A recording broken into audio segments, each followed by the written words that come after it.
Bring the ship up to broadcast depth. What I learned later. We're going in.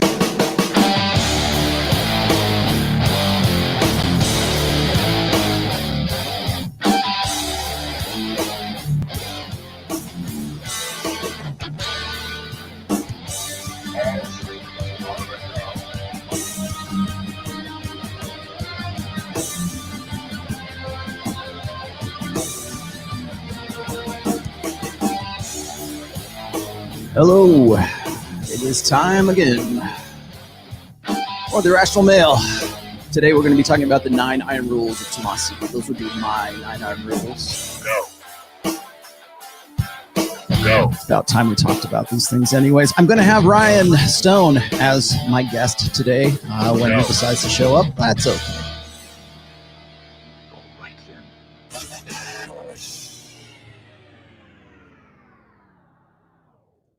And that's how it ends. How you guys doing? Ryan's going to join me here in a little while. I think he's putting a shirt on. Everybody is sheltering in place. I'm using a different camera today. This is the Logi Stream Cam, and it is extremely sensitive to light. And this is the time of day that this studio gets a lot of light from the windows here that I'm seriously going to have to consider covering now. If I want to use this. So guys, let me know if I mean, granted, it's kind of washed out right now, but actually let me tone this back down again. Maybe that'll work a little bit better. I can do some things on the fly here that will change things up for you. Hi, how are you guys doing? Everybody sheltered in place?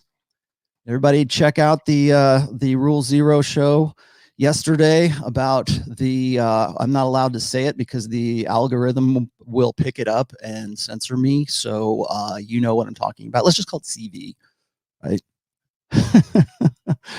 So everybody keeps telling me that if you have a live stream or if you have a Twitch channel or something like that, this is the boom times, right? Because everybody is you have a captive audience.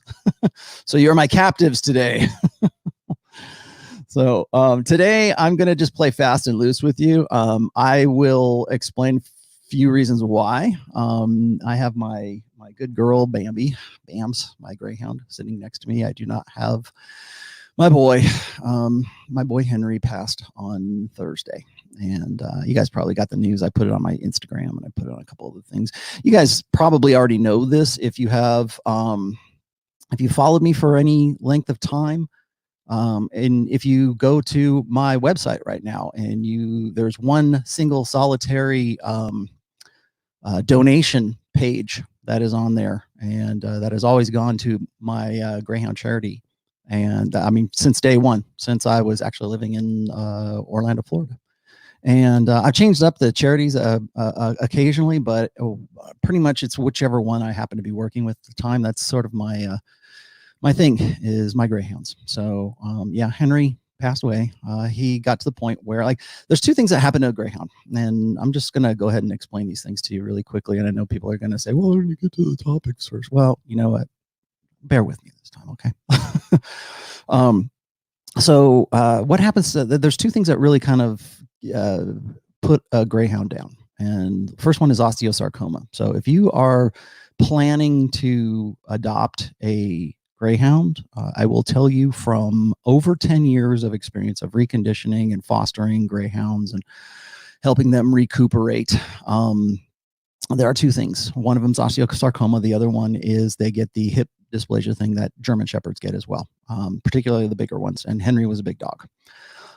In 2018, I lost Covey. He was another one of my fosters that I just basically decided to adopt. And so he'd been a part of our group for a little while. Covey was my little gray boy. He was kind of small. Then later on, I lost Lori, who was my actually one of my first greyhounds, and we had her for a very long time, and that was really kind of devastating. But we still had Henry, and Henry was stuck with us through. I picked him up when I got him in 2014, and Covey ended up, he took a spill one time. He was 13, almost like pretty close to 13 years old, maybe almost a little bit after 13. And he was running around in the yard and fell down, and then his back legs stopped working. But after, before all that, they get that kind of slope, like in that when they kind of lean down a little bit. And Henry was starting to get that, and I knew it was coming. So, but it was tough. You're never really ready for it. And so I had to make the call on Thursday. And we took him down. And fortunately, my daughter was here because she's on spring break. And everybody, I mean, if it had to happen, it happened at probably the best possible time. So the last train home came for Henry on Thursday. And now I just have Bambi right here. And she's one of my new girls. I've only had her for about a year. And I'll probably end up picking up another male. Henry was my dog. That's why. It seems to me like, and maybe this is true of like all dogs, but certainly for greyhounds, is you kind of get a connection with a dog. There's several dogs. Like I have fostered. How many? God, I can't even remember how many dogs I fostered. There are some dogs where it's just like, you're with the dog, you work with the dog, you get it ready, and it goes to a new owner, and you're like, okay, good, it's in a new place, it's happy, it's there, and the new owner calls you up and asks you questions about it. And then there's the dogs that just don't want to leave you. And I had a couple of dogs. Actually, my first failed foster, her name was Salem. She was one of my girls, and I was fostering her, and I'm like, I can't let go of this dog. And so we went from 2 greyhounds to 3 greyhounds. And then we fostered another dog called Pride. And Pride was my boy as well. He really bonded with me, but there was just simply no room for 4 greyhounds in my little house when I was living in Orlando. So we had to put him back into the system, and he went to a really good home too. So I don't feel too bad about that, but boy, that was really tough. So it's a labor of love. And I think, pretty much dogs should be at least a part of your life, my pets in general, I guess. But I think maybe today we put a little more emphasis on our pets than we used to, back in the day. And I don't know, it's kind of hard. It's really hard. So I took a few days, and I've been writing the book. It's funny, we've got this coronavirus. We're supposed to like shelter in place, I guess. I don't know if that's the rule yet. I know in Illinois you have to what is it? It's Illinois. There's a curfew, right? There's a 10 p.m. to 5 a.m. curfew right now. And, so everybody's home. So hopefully I can make things a little bit more entertaining for you today. I'm supposed to have Ryan. Let me go see if he is coming still. I think he is. Oh, okay. So he's on his way. I just went and checked our chat. So, okay. Well, I'm going to get started anyways. Today I'm going to talk about the 9 Iron Rules of Tomassi, and there's a reason I'm going to do that today. And I've actually talked about the 9 Iron Rules before with Pat Campbell. And so there is, we've done this before. Well, I've done this before, obviously. I wrote the 9 Iron Rules over the course of, oh, there's Ryan. Hold on one second.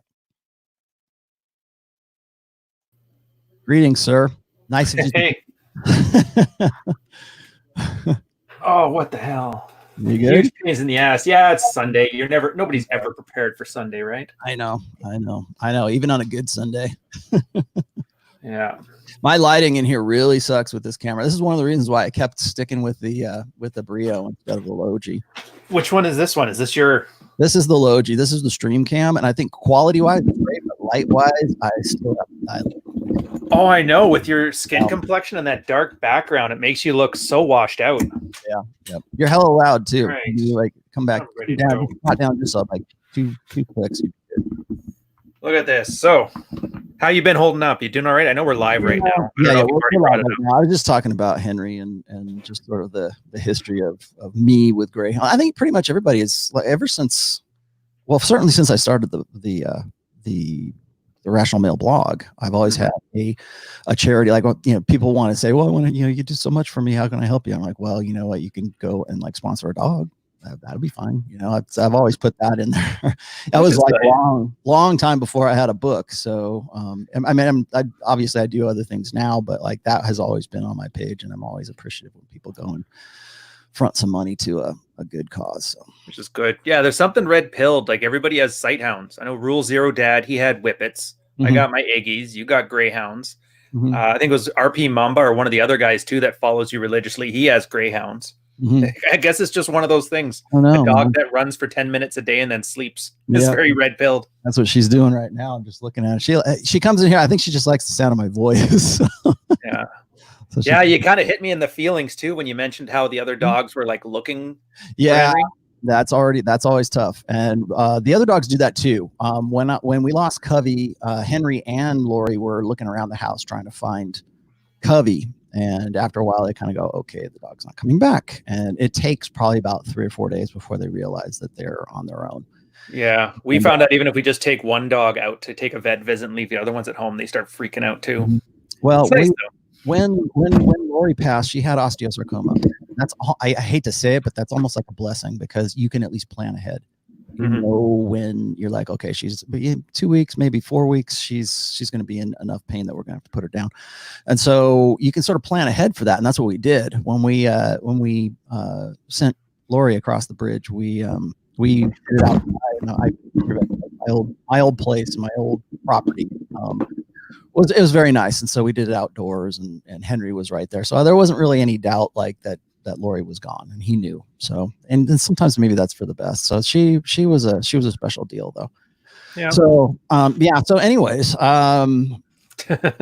So anyways, yeah, I know I have been really deep in the weeds with book 4 right now, and it's funny because people keep saying, what are you going to do? What are we going to do? We have to stay indoors all day and stay on Twitter and monitor the situation. It's like, well, yeah, why should today be any different?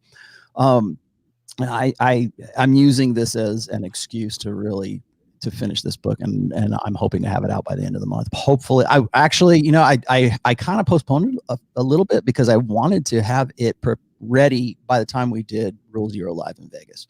Dude, and I used to give you grief for not getting it out soon enough, but now that I'm on the tail end, yeah, I understand now. It's that last 5%. Such a slog. And this is book 4. This is the 4th time I've done this, and it is I'm used to the process now, and I know what I have to do. And once I get into it, I don't sleep right, and I don't eat right. And I mean, I still get to the gym and all, but I get to the gym at different times, and I have to like write when I am at I'm in the zone. Right. I get into a flow state, and it's don't talk to me. I'll close the door. Don't do anything. Give me 4 hours and then I'll come out. And dude, that's the worst part. And that's what I hated about corporate is because that flow state, same thing. You kind of have to get into it. You keep the ideas of the book in your head as you go. And then somebody interrupts you like once every 30 minutes, and that's just enough to screw up everything. Yeah. Yep. Have you yelled at the wife yet? I've yelled at my girl once.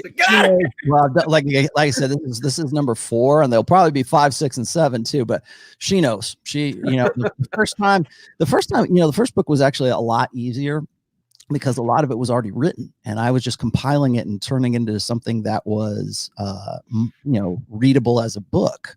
So it was already written. I just had to compile it, put it together, and edit it so that it would work. Right. And so there was, which apparently is the way they used to write books too. I was on a podcast with Nick August, and he was saying it used to be pulp authors would have their little the equivalent of blogs back in the day when it was just like little pulp magazines, and they'd collect them together, and then that would be a book. So it's, I don't know, it's kind of neat to see that even with all the new technology, the process is still pretty much the same.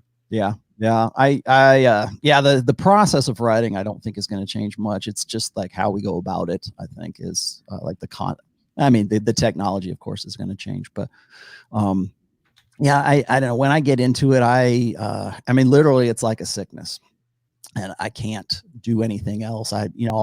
Anything that's like sort of a side thing. We finally had a storm here in the Sierra. We have had the driest winter here, and I have yet to take my sled out once this season. We finally got some snow, so I'm like trying to get caught up. So like on Thursday, I can finally take the sled out at least once this season. So I'm planning on doing that unless something goes to hell. So we'll see how it goes. Today I wanted to talk about the 9 Iron Rules. I was telling everybody before, I have done a show about, I've done lots of shows about the 9 Iron Rules, because a lot of people will hit me up and they'll say, hey, what about Iron Rule number 3? Or Are the 9 iron rules like Iron rules or iron guidelines? rules? Do I have to do like, because people want a process, and I think you already know this. Like we've been critical. You and I both have been critical of Jordan Peterson and the 12 rules for life. Well, when I think people need to understand that I didn't just pull the 9 iron rules out of my ass. This was a process of me coming up with these over the course of probably about 10 years when I was on the SoSwap forums. And so just like Royce used to have his maxims, and he just made up talking, like he had a list of maxims, and he would like, the numbers don't line up or the anything. numbers never line up. It was just nonsense. I know, but they were still, people would hang on to them and remember them. And he's known for the 16 commandments of Poon, and I'm known for the 9 iron rules of Tomassi. So that is usually the first place a lot of critics want to hit me. And the reason I asked you on, Ryan, is because we did, back in October, we did a show about that guy who was Pinnacle of a Man. I'm sure you probably remember that. It was you. Yeah. It was on my show, but it was basically Rule Zero. It was you, me, Troy, and Rich was on that. And we kind of dissected this guy. And, we get to do that again today. I've got this guy named Dan Monroe, and I know he's basically another up-and-comer. It's the same thing. It does like the critics don't change, and their process doesn't change either. And usually that process is, there's this guy named Rollo Tomassi. Here's his book. They don't read the book. They go, oh, here's the 9 iron rules. I'll go and find it on Reddit, or they'll find whatever. And they don't read the actual essays. Rule 5 will surprise you. Yeah, Rule 5 will surprise you if you don't read it, which it isn't. We'll get into that a little bit later, but I kind of wanted to dissect this. And then, like I said before, I have talked to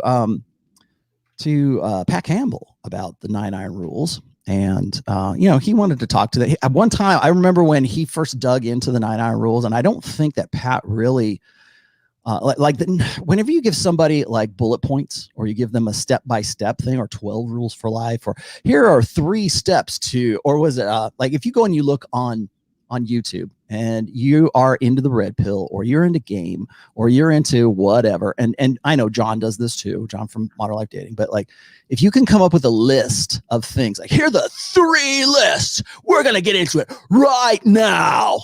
What's up, YouTube? 3, what's up, guys? We're going to talk about the 5 ways that you can get laid for sure. Here's number 1, and because people eat that shit up. And they like a process. They want, like you were saying before. What did you say? You said they're sheep looking for a shepherd, right? Yep. And they want it as simple as possible. And that's not how the red pill works. Red pill is much more complex. It is there's so much to it. And I honestly going to disagree with you there. I think it's deceptively simple. The problem is you have to take ownership, and a lot of guys say that, but I don't think they understand what that means.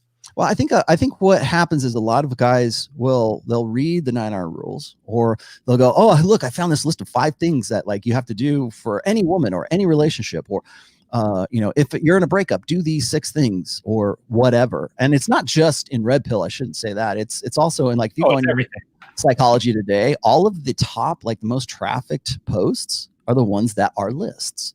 Because people don't read the rest. They just look at the first, like, here's what you do. And it's like whatever the article is, and maybe a little description underneath. And then they don't read anything else. They just keep scrolling by until like, okay, those are the things I need to know. And then they move on. Yep. And of course, you get a video like that, and it's got instantly has 100,000 views. And you look at the view time, and it's 10 minutes.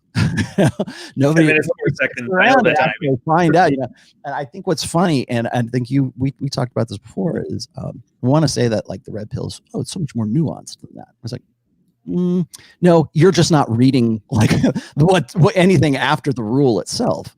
And that's where this guy Dan Monroe comes in. And another thing is, I'll point out here as well, is guys like this, guys like Pinnacle of Man, guys like Dan Monroe, guys like, even to a lesser degree, what's his name from 33 Secrets that we were talking about before. To be fair, he didn't put like alpha mask, like it's just the inspirational lifestyle as his nomenclature. So a little shamanistic, but it's better than most. So I'm going to give him some credit there.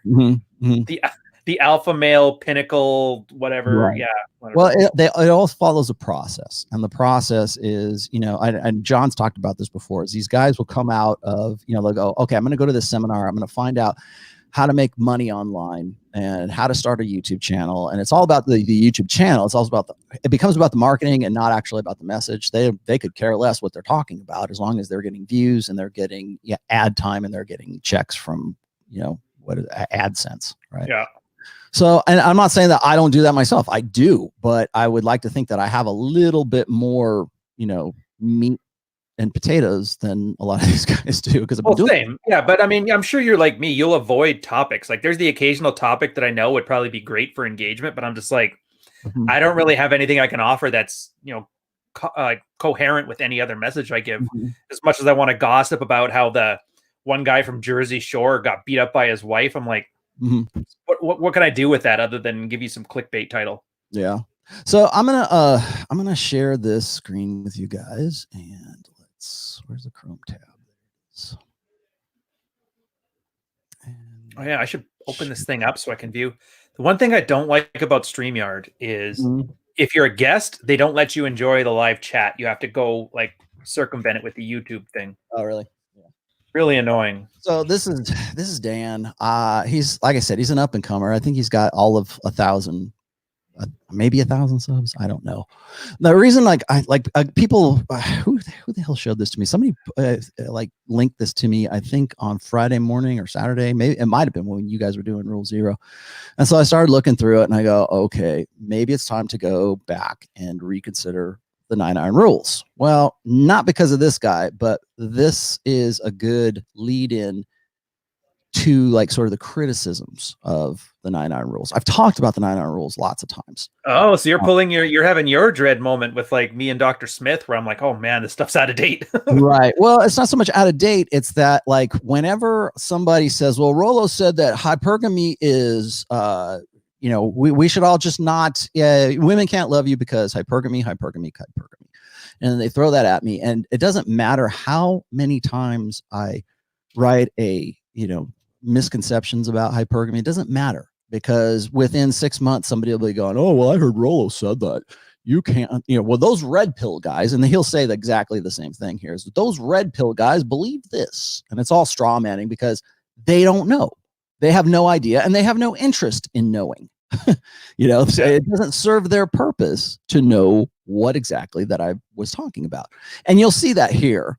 And that's really, primarily, it's just not a gripe. I don't want this to end up being a gripe video, but I think I need to show this so that you guys can get a better understanding of why I did what I did when I came up with the 9 Iron Rules. Also, you have to understand this before I even start on this, or I preface all of my talks about the 9 Iron Rules with this. The 9 Iron Rules did not start as one solid list. I didn't go, okay, I can think of 9 things that guys really need to do. And here they are. I didn't do that. 9 Iron Rules came as a result of coming together with guys on the SOSOP forum, on Alt Fast Seduction, on other forums as well, Dalrock's forum, everybody's forum, and comparing notes. And this started, the 9 Iron Rules started as far back as 2002 on those forums. And they did not coalesce into anything until about, in fact, they didn't coalesce into blog posts until 2011 when I started The Rational Male. But even then, even when I was on SOSWAV, I never listed them all together. And even on my blog, I don't list them all together, because you need to take them individually. Because what this guy's doing right here is exactly why I didn't do that. Well, he's telling you what to do. That was my big problem with it. We just, Wine More Please and I were talking about this on Saturday. We're all just idiots on the internet. Why would you listen to any of us tell you what to do? And I think that's when you talk about the difference between the red pill and other things, the part that I like from it is not telling you what to do. It's teaching you what not to do. And I think that difference is important. Right. Yours here is just telling you guys, don't make this really obvious mistake. And you got 9 of the most basic ones that guys can do. And those are your iron rules. Yeah. And he's basically telling you what to do. Yes. There's a huge difference. Oh, yeah. That many, if not most men, have at least a few very unhelpful beliefs that get in the way of them having loving and meaningful connections with women. All right, so that's his first. Meaningful. That's what does meaningful mean? Yeah, that's his first gig right there. Is his primary fun? Because so just to preface everything here, this guy is extraordinarily blue pill. And I don't say again, people think that I use blue pill as an insult or an invective. They think that I use purple pill as an insult. Oh, you're a purple pill, and just to dismiss you. I'm not dismissing this guy. This guy is genuinely a blue pill thinking guy. It's old order, old social contract thinking. So that's the first thing. The first thing is the primary goal is a loving whatever relationship. Now, meaningful. You just fill up meaningful with whatever goes on in your head that you want to fill it with. And 90% of this ends up being really Dr. Phil. So just not true. Dr. Phil is funny and he sends you to the ranch. Yeah, and he's got a great accent. All right. Come from, we need look no further than the red pill movement. I don't think any other philosophy or community has put more effort into trying to categorize and understand women as a group. Now, for those of you who aren't already familiar with red pill, it's essentially a self-development community, very loosely formed and based. There's no kind of one source. It's based on the idea like the feelings already. The Matrix, the truth and the knowledge of the world and functioning as a man with that truth. And a section of that, a subsection of that, is the truth about women. And today we're going to be reviewing a guy named Rollo Tomassi. He's considered one of the forefathers, you might say, of the red pill movement, particularly the red pill view of women and dating and relationships. And his book, The Rational Male, has been almost treated like a Bible in the red pill community. So today we're going to have a look at the 9 rules that Tomassi came up with that a man should follow every day if he wishes to have a good life, in particular in relation to women. Maybe not every day, when they're relevant. Rule number 1, frame is everything. Always be aware of the subconscious balance of whose frame in which you are operating. Always control the frame. Who's ready for the Mott and Bailey coming up here in a second? Now, essentially, I agree with the first half of this. Frame is everything. Your perspective of the world is what turns neutral into reality. How you see a situation determines what that situation means to you, the value judgments. Okay, so first off, he doesn't understand what frame is. Okay, I've talked about frame half a dozen times on this show at least. When I talk about frame is not something I pulled out of my ass. Okay, frame is a psychological, sociological principle. It's something that if you like, it doesn't necessarily have to apply to men and women. It can apply to your family. It can apply to your boss. It can apply to lots in the military. You're in the frame of whoever your CO is, right? You have to do what you're thinking. You're trying to stay 2 steps ahead of them and wonder what they're thinking because you're working within the world that they're creating for you. So that's his first mistake right there.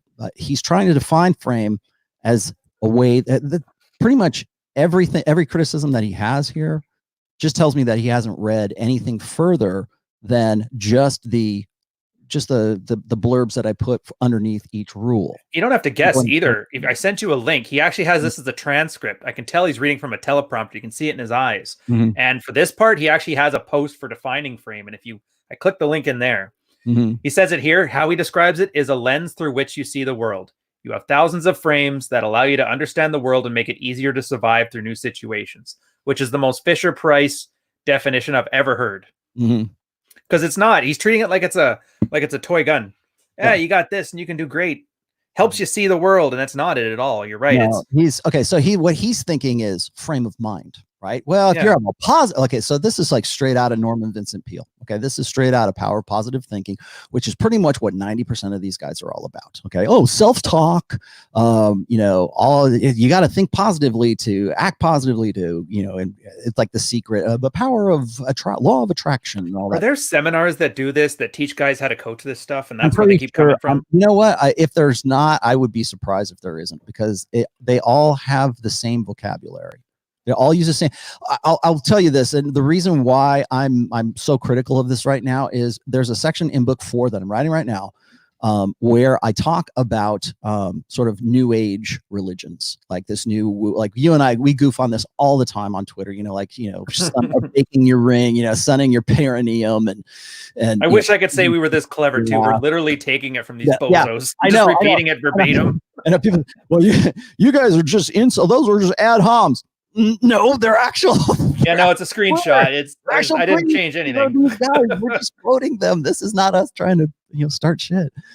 So yeah, which I think is really kind of funny. So I'm talking about this, and as I'm doing this, part of that section is about the rise in positivity training.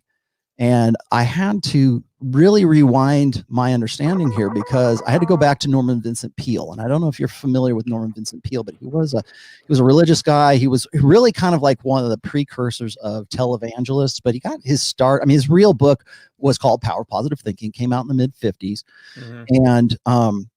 And it's been the basis for a lot of religious / motivational guys. So if it's not religion, it's the motivational religion. So Tony Robbins lifted all kinds of stuff from Power Positive Thinking.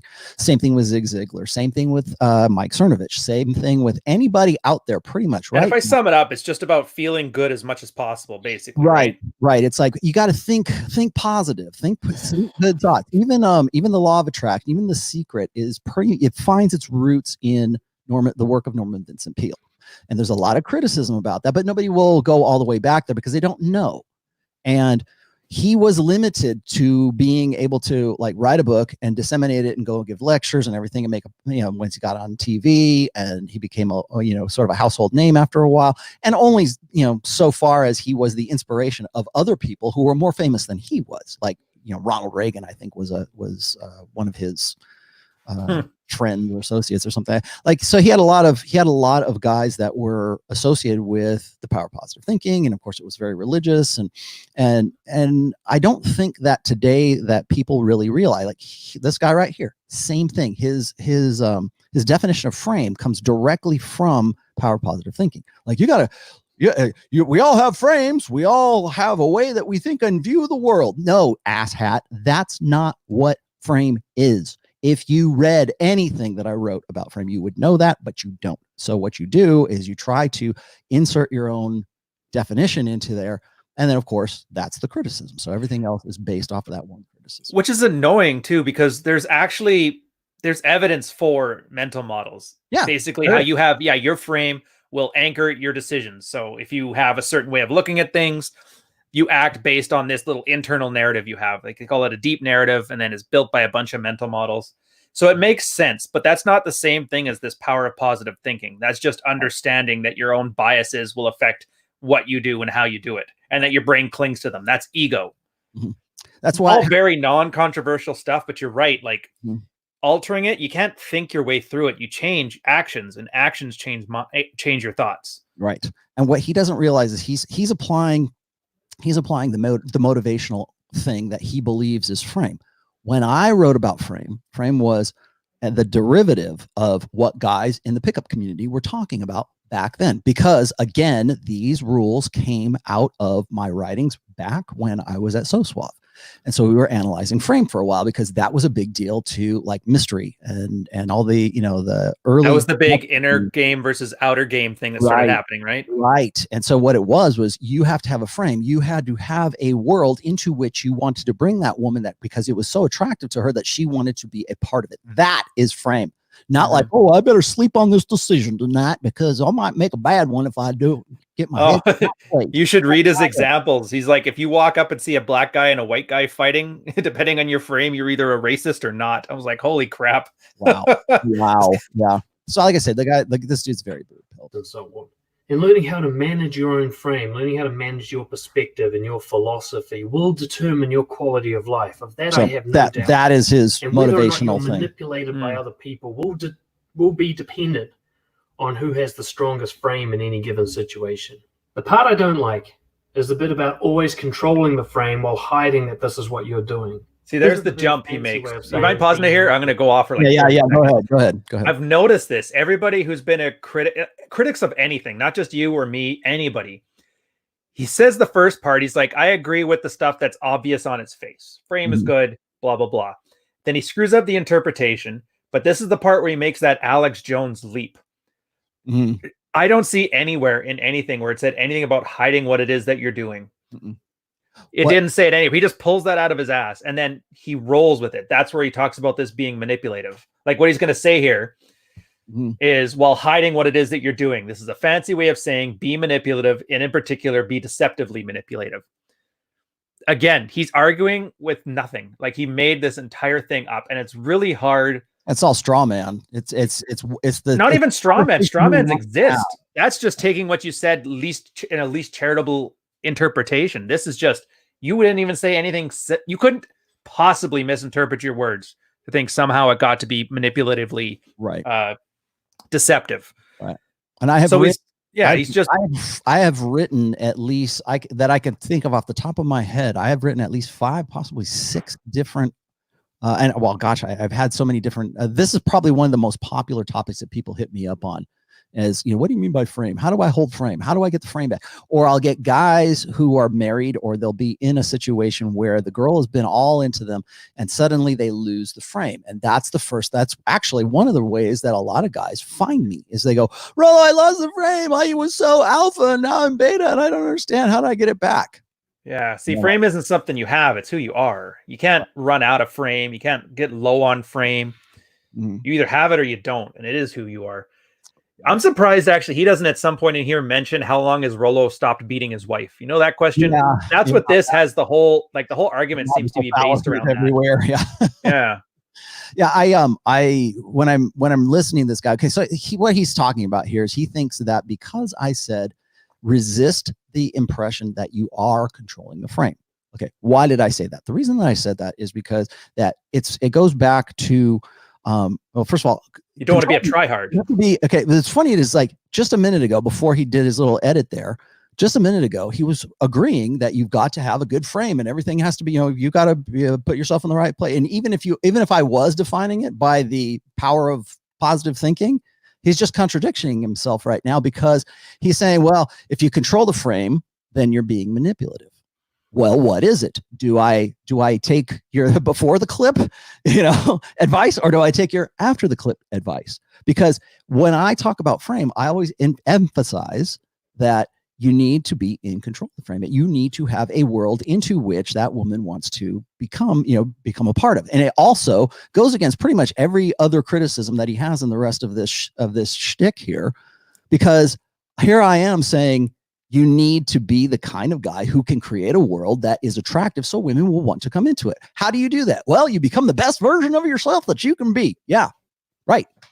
Okay. Your critique is now because that's exactly what I'm talking about when I'm talking about frame. But he gets upset because he thinks it's manipulative. And he said, well, a man who doesn't have confidence tries to manipulate women into dragging them into his frame. No, you actually have a frame. And if you know anything about my work, when I talk about amuse mastery or command presence, if you read any of those things, you'll know exactly what I'm talking about. Is it so much, amuse mastery is a pickup artist technique, but guess what? It's so much easier to do if you actually have the mastery. If you're actually a master and you are amused by it, women get off on that. They like to know that you are in control. That's the same thing with frame. They want to know that your frame is solid and that you're sending real, honest, genuine signals to her. And that's how it works. But if I say resist the impression of giving her the impression that you are actually in control of that frame and that you are in some way manipulating her, he thinks that this is in some way like a manipulation tactic. No, it's not. It's actually what he's talking about, which is it needs to be so fluid and so internalized that it is part of who you are. So when I talk about resist the image of giving the idea that you are in control, that's what I mean. So you don't seem manipulative, right? So you don't seem like it's a natural thing to you. That's what I mean by that. But he takes it the wrong way because he's got to find something to criticize here. Otherwise, he's not going to have, I don't know how many clicks he's got. I don't know, but I'm going to leave a comment now because why not? I've already crapped on Stedman. Why not make it a trifecta? Deceptively manipulative. For a man to live by this rule is for a man to live a life of deception and control. And only an unconfident man would try to control others. How about we live a life of control? How's that? Would that be better? He thinks that it's a deceptive tactic. It's not a deceptive tactic. Even if it is, who cares? That's the point. He's talking about this stuff as if not hurting somebody's feelings is the only way to be a man. It's the most flaccid impotent way of describing this stuff. Out of all the bad takes you want to take, because somebody might think you're being mean, is the worst one, especially when the guys that are going to resonate with this are ones that are already insecure about their place as a man. Yeah. Here, you don't want to hurt her feelings. You don't want to feel bad about this stuff. You need to be strong-willed and blah, blah, blah, but not if it ruffles fat. Like, no, there's no disclaimer. Either you, like you said, you have frame or you don't. And if other people have their feelings hurt, that doesn't affect you. That's frame. You will, you'll get this a little bit later here, but I'll just preface the rest of this here is when I listen to these guys who are these quote unquote men of character or men of integrity or men of, like they usually follow the same tradcon, like blue pill tradcon role. These are the guys that want to come into the red pill and say, oh, well, we need to get all these guys out of the red pill and back into church, or we need to get all these guys back at, drinking light beer with their Jeeps around a campfire. Truck nuts. Yeah. Truck nuts. Exactly. We need it. So we need to find some way to mischaracterize this red pill thing so that we can get these guys back into living like real men. Right. Well, the problem is their definition of real men is pretty much why these guys left all that bullshit 10 years ago, because it was empty, because they were getting raked over the coals, because one of the things that when guys unplug from the matrix, they realize, they get pissed off that all of the effort and all the energy that they, all the crap that they used to believe in, this old social contract, which is what this guy is preaching constantly throughout this whole thing, is the same, the same energy, whatever, the same, the same crap, the same old social contract they've been sold for a long time that they unplugged from way back when. And these guys simply haven't gotten the message yet. Yeah. So you get these men of integrity. It's the same thing with the pinnacle of a man. They always have that name too, don't they? Pinnacle of a man, men of real, some masturbatory self-congratulation. Mm-hmm. Yeah, exactly. And it's always Spartans, because the movie 300 came out when they were teenagers. Right. Yeah, exactly. Never Vikings. Yeah, you got the Spartan helmet for your logo. Yeah. Exactly. Sorry, Conk. I know I'm making fun, but Yeah, I know. Why don't you have like the little Greek laurels around it too? So we're all victorious. No, but what I see is there's this real push for this quote unquote integrity, but that integrity is based on an old social contract that has not been valid really for the last 25 years, at least started about 25 years ago. And that's not to say that you shouldn't be you shouldn't have integrity, you shouldn't control your frame or any of this other kind of crap. It's that what this guy is, what's this guy's preaching, because that's what this is a preach, is he's saying, come back to the plantation, guys. That, you want to have a really good, meaningful relationship. Where did I hear that before? Sound like Pinnacle of a Man from, October? Yeah, pretty much the same thing. Exactly what he was talking about. Nicer apartment though. Yeah. Although is he doing renos, or is that a bug net, or what is that? I don't. I know it's like a completely irrelevant detail, but I can't stop staring at that door. Mm-hmm. Well, and then the other thing I want to say here is that all these guys do the same thing. That if you act in any other way that steps outside of their very narrow idea of what they think a man ought to be, then that's unconfident, or that's manipulative, or that's unmasculine. And like they're the people, they're doing what feminists and female women have done forever, which is do what I say and I'll grant you the man card. Do what I tell you to do and you will be masculine. Only a real man would do what I'm telling you to do. And that's the complete opposite of frame. Mm-hmm, exactly. Complete opposite. If you have to change your behavior because you not even like, I get it. Nobody likes to see your wife cry. And so you'll be like, you feel bad and you kind of, all right, I'm taking, but whatever. But if you're so worried about hurting her feelings or walking on eggshells that you change your behavior before consequences even come up, then you're not in the frame. It's her frame. She's dictating policy without even having to speak. Now, I don't think there's any way you can tell somebody that they have integrity or are independent when that's manipulative too. You notice that? Is a covert contract, like, oh, I'm going to say these things so it doesn't hurt your feelings. You're basically telling a girl that you want her to feel a certain way, and it's highly manipulative, and girls pick up on that very easily. Well, as far as the manipulation, see, and this will be the last thing I say on this, is when I've said this before, and guys always ask me about like what I mean by this, but I've said this, is that women want to play the game. They don't want to be told that they're playing a game. Yeah. That's where guys like this, particularly this guy, drop the ball. Is they still believe in that blank slate ideal, which is I'm a rational guy. I'm down to earth. This is how I communicate. Open communication solves everything. We're going to have a healthy relationship. We're going to work on our relationship together. I'm going to sit down at the table and we're going to negotiate how you're going to love me and I'm going to love you back. And it's like this again. It's the same socially thing. autistic is what it is. Socially, it's the same thing that has been sold to guys since the early 90s, since Oprah and Dr. Phil, and even up through to Jordan Peterson. It's always about it's always based on the presumption that men and women are so similar to each other, or so alike, with blank slate equalism, like I keep saying, that if I'm a man and I'm rational and I can have a conversation, I can sit down and I can talk to this person. I can talk to you right now. We're having a rational conversation. That means that women should be able to do exactly the same thing. So that's the key to a great relationship, is to sit down and to have that same conversation. What he doesn't understand is women's nature. And the reason he doesn't, because he doesn't believe in women's nature. He doesn't believe that men and women are different. He believes that they are the same. And you will see what I mean here in just a second. So with this rule, while I agree that absolutely you should manage your own frame, which is the essence of confidence and philosophical living, trying to control the frame of others and manage other people is a form of influence and manipulation that only people lacking in confidence would bother with. Rule number 2, never, under pain of death, honestly or dishonestly, reveal the number of women you've slept with or explain any detail of your sexual experiences with them to a current lover. I'm actually looking forward to this. Of all the 9 rules that I disagree with the most. As those of you who follow my work know, I advocate full honesty and integrity. Right there. So full honesty, full integrity, full disclosure. Dude, just throw sand at a vagina if you want to dry it out like that. Right. Well, and just spew your guts during the first date. Tell her about your mom and your family and everything you want, your hopes and dreams. And, she'll put on her sun hat, knows exactly what she has to do to rope you in. And then bam, 2 years later, you're got her pregnant. And then 5 years later, she needs to find a new man and you've been abusing her and she never liked you the whole time. And then just skip all that stuff and just start reading Rational Male.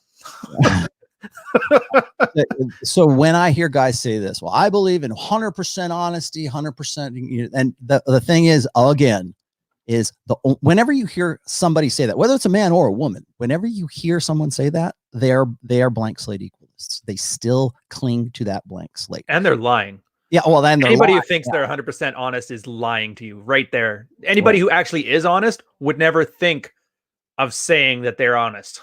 So essentially what he's saying here, and when guys say this is what I think, is essentially what they're saying is that if you can't have that conversation, if you can't be 100%, or if that person, the woman that you're with, doesn't share that with you, then she is not worth your time, right? She's not worth, she's a low quality woman. And it's that self-fulfilling prophecy. It's that I have the keys to the castle.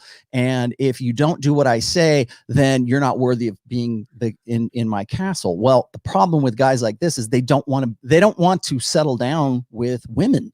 They want to settle down with other men. That's what they want to do, because that's the conversation that I would expect to have from another guy. Say what I mean what I say, right? Great. Problem is women and men are different. We have different natures. We have different ways of communication.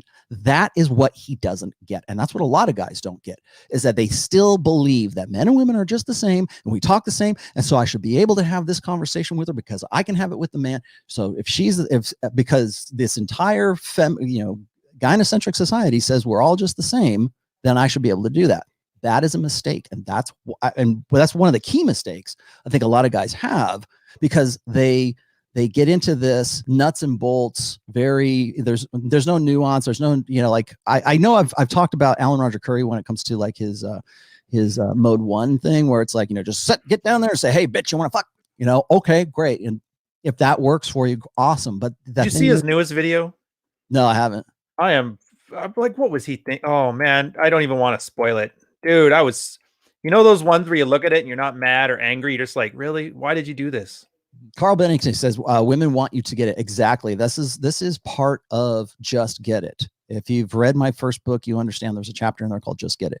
Women want a guy who already knows how women work, how women operate. They don't want you to sit down at the table and try to figure it out. If a man has to be told to be masculine, you're not the guy for her. Well, she can't trust that it's real then, as opposed to just a manipulation technique. Exactly. Side note, this guy's been making videos for 6 years. 6 years. Mm-hmm. And his videos are still under, like, he just got to 1,000 subscribers after 6 years. Mm-hmm. How do you do that? He's got hundreds of them. You throw rocks at Rollo Tomassi. That's how you do it. Well, he waited 5 years for that, but his first, like, 100 views. The good thing, I guess, about this is that after all this talk, nobody seems to care. Mm-hmm. So it's not the worst thing in the world. No, I know. And the reason how do you stick with it for 6 years though, and you can't even pull $1,000 in views? What the hell? Well, and people are asking me, why are you even giving this guy the time of day? And I was asking, to be fair. Yeah, well, I know. Well, because it illustrates a point. Okay, I think you probably already know there's that one girl who basically started a channel dedicated to I don't say criticizing, but like talking about the rational male. So every video, and she's got some, I forget her name, she's ex-stripper, had an abortion. Wait, she was a stripper? Yeah, she was a stripper. It says, I can't remember her name. I actually was considering having her on the show just so I could talk to her, but then I'm like, she's got 28 subs. Yeah. Do I really want to do that? But that's the thing is, like, when guys like this they want a piece of the action, they'll start throwing rocks at me. And that's and the other thing that I'm kind of suspicious of is he's using a lot of the 21 convention, like in his examples, he's using 21 convention. Oh, that wasn't lost on me either. Oh yeah. So it makes me think that he's probably with the Spurg. So I'll just keep going here. And this is one of the biggest problems I had with the whole red pill philosophy when I first reviewed it. I hate when people call it a philosophy, by the way. Not a philosophy, it's a praxology. The problem I had was they often just going to shoot it down, don't elevate it first. In the same breath, they talk about being manipulative and deceptive and hiding things and keeping secrets. Okay, so it's not about hiding things and keeping secrets. It's about understanding the nature of women and understanding the communication that you have. A lot of guys will say this, like a lot of guys, particularly in the MGTOW community, the people who have basically given up. They're like, I don't want to have to deal with any of this. Why would I want to learn a new language? Why would I want to ever figure out what's going on in a woman's head? They don't care about me. Why should I care about them? Why should I even ever try to have a meaningful relationship with a woman? Why even bother?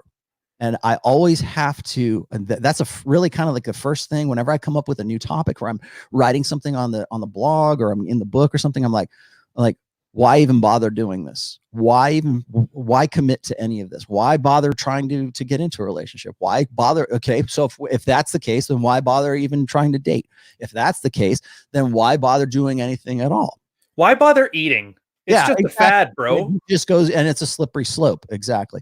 And so when they talk about like, well, this is manipulative and you're keeping secrets from her, and it's like, well, here's the thing is, if you believe that men and women communicate the same way, or that we are exactly the same, things where and he'll actually later on in this video, he will confirm exactly what feminists always do, which is, you need to be this self-contained, self-sufficient, self-fulfilling, autonomous thing before you get into a relationship. Well, if I am, why am I getting into a relationship? Why would I bother? If I was a self-sufficient, self-fulfilled, thing, if I wasn't a complement, I was a standalone entity, what reason would and if that's the case, then the MGTOWs are right. Why would I bother? I'm self-sufficient. Was it dogs, dolls, and drugs? I don't know. Let's see, what else is this guy? For me, those are counterpoints. If you want to be a man of integrity, there it is, who respects himself and has the what does that even mean? Who he is, and let others judge him and take the consequences of that, then you have to be honest about everything. As soon as you hide something, you're doing so for an outcome, which means you're scared. Okay, so again, it's you're scared to what? To tell her how many. So you should just say, hey, you know what? I've nailed 43 chicks in my life. How's that? Hey, you like that? I'm being upfront on the table, and we're going to talk about all, and I'll role play the girl on the other side of the table. Yeah. Right now, I wonder, why did you just lead with that? Why is that the first thing? Remember in the pickup stuff where when a girl says, we're not sleeping together tonight, that's like instantly the guy knows that means they're sleeping together. Mm-hmm. Yeah, it's the subtext of it. It just lets you know exactly what the other person is thinking because they said it out of nowhere. Yeah. All his brutal honesty does is telling you how to tell a girl about what you're insecure about. Yeah, and by doing so, you're actually not insecure. You're a real man. You to be honest for her. That's why. Yeah. See, and that's the problem. It's like, so let me. If he was here, I'd ask the same thing. So if that's the case, we're all being honest, should I be able to say, hey, how many dudes have you banged? 3. And I should expect that. I should expect the right answer, and for her to be 100% honest with me, and I should be okay with that. Maybe it's just that, it's like a just world thing, because I really want to do some more work on the evil psych part where they talk about the competitive, not cooperative sexual nature of men and women when it comes to dating. Right. Because I think a lot of this is really, he's like a kiwi bird. Like, you understand it's deceptive. Guys lie, girls lie. They'll lie about their notch counts and that. Manipulation is just part of the game. Baby cries, makes you go feed her. That's manipulating you. Your dog whines in your ear. You get that chill down your spine. You want to go deal with it. Life is manipulation. And why he thinks that de-teething himself when he's already got a lot going against him anyway in the sexual marketplace, just saying, it's not helpful advice. It's not neutral advice. It's actively damaging advice. Right. And I cannot understand. Like, for him, I'm sure he doesn't care. Whether he actually does this or not is irrelevant. Most likely he spits in a girl's mouth when he's sleeping with her if he's any good at it.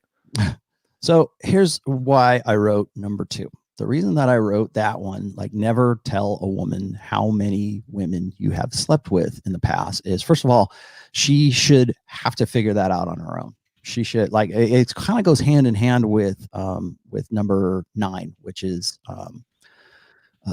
a lack of game is not itself game. It's like the self-deprecation thing. It's based on another quote that I have called, what was it? It's, women say they want honesty, but they never want full disclosure. They never want that, because what the problem with this mentality is, it presents this idea like that you should be upfront about every last thing that put everything on the table. And I've said this before, is like, one of the reasons why guys never get a second date is because they believe this.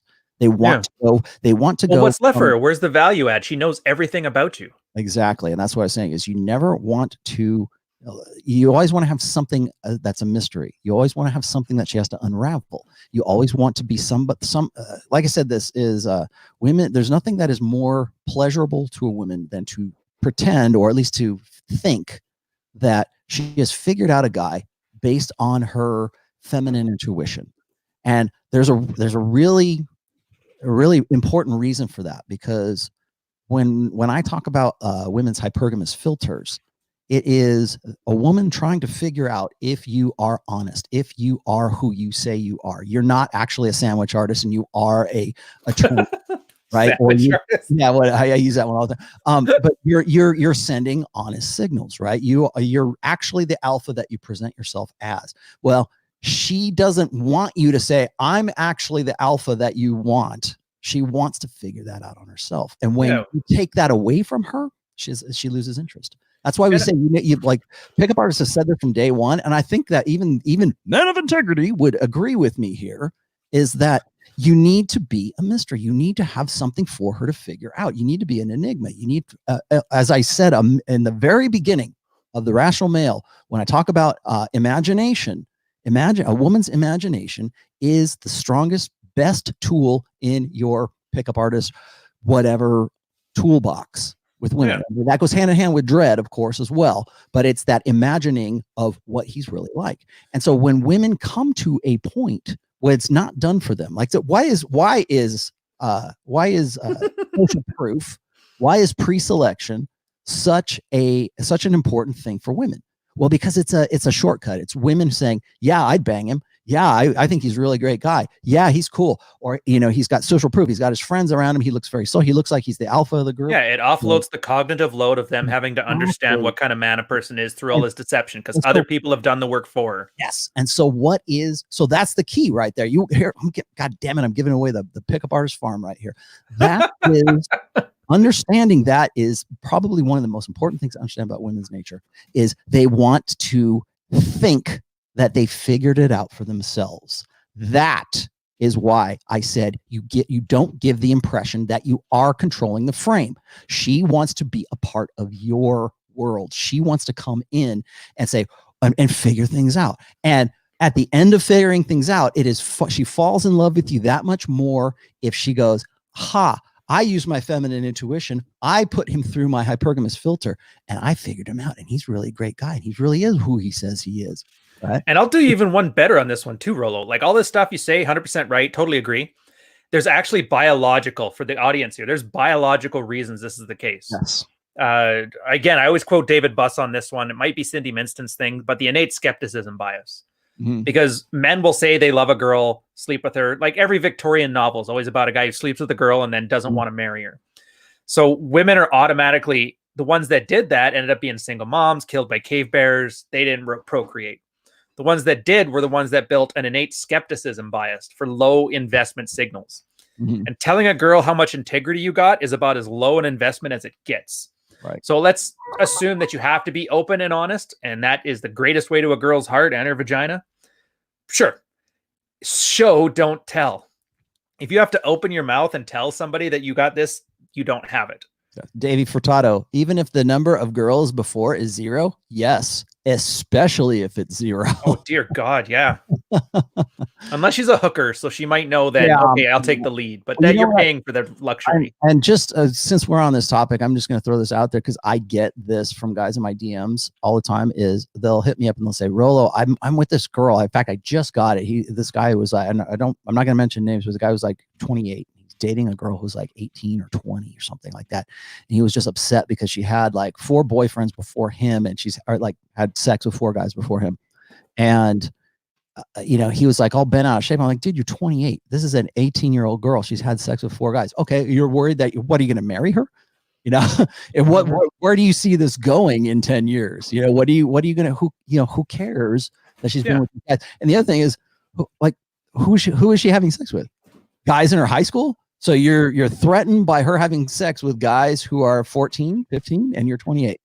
And if they were married for 10 years, it makes sense. So I understand the instinct for it, but we have an instinct for carbs too, but chocolate cake is giving us diabetes. You got to temper your instincts from the modern era. It's just, it's counterintuitive, but you have to.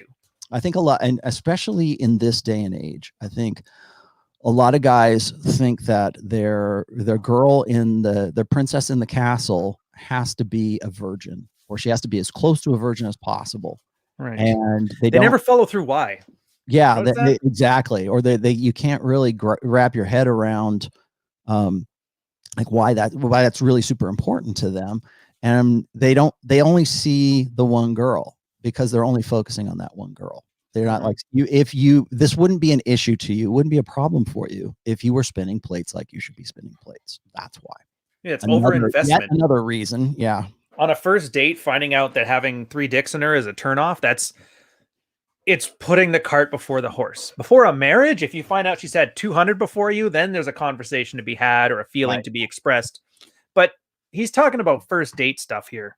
It doesn't really matter. It's like hide your sexual history with your current lover. It's because you're scared of their reaction. It's a form of manipulation. You're trying to avoid presenting them with any information. No. I should explain this is the reason why I say that is because what will happen is women use that against you later. It's particularly women. Women tend to be a part of women's nature, tend to be stamp collectors.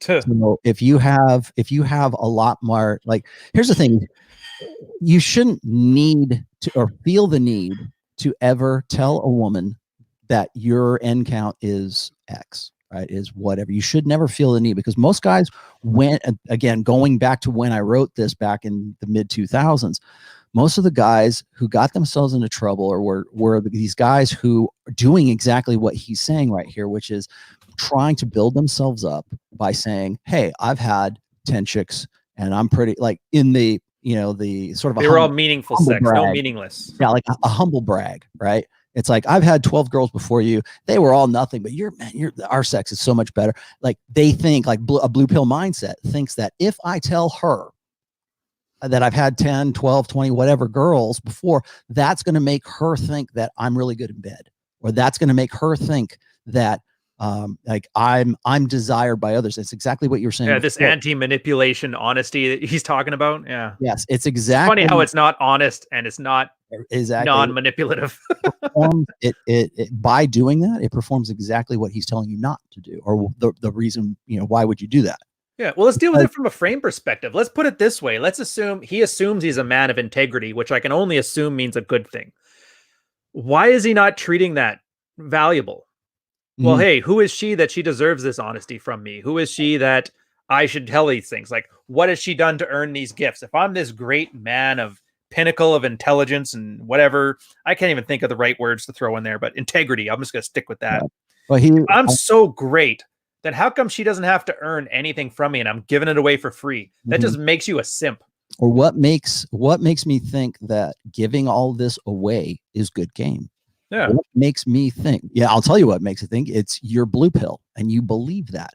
And that's what a lot of guys, and I've said this from the very beginning when I was talking about primarily about game, is that what most blue pill guys will do is they'll finally get a date. They'll go on the date, and they're so uncomfortable with the arousal and the urgency and the anxiety part of that they want to move straight to rapport, and they want to move straight to familiarity, and straight to monogamy. That's why the whole dick count matters. Exactly. And then the other thing is they want to move there because they believe that if they do so, they will make her comfortable, because they still mistakenly believe that women need to be comfortable in order to have sex with you. And that is what pushes them to put everything on the table. And it's what I call vomiting out your life story on the restaurant table, because that's what these guys were doing. And part of that vomiting out your life story, when I was 12, my dog's this, and then I graduated high school, my dad split up. And do you remember the movie The Goonies?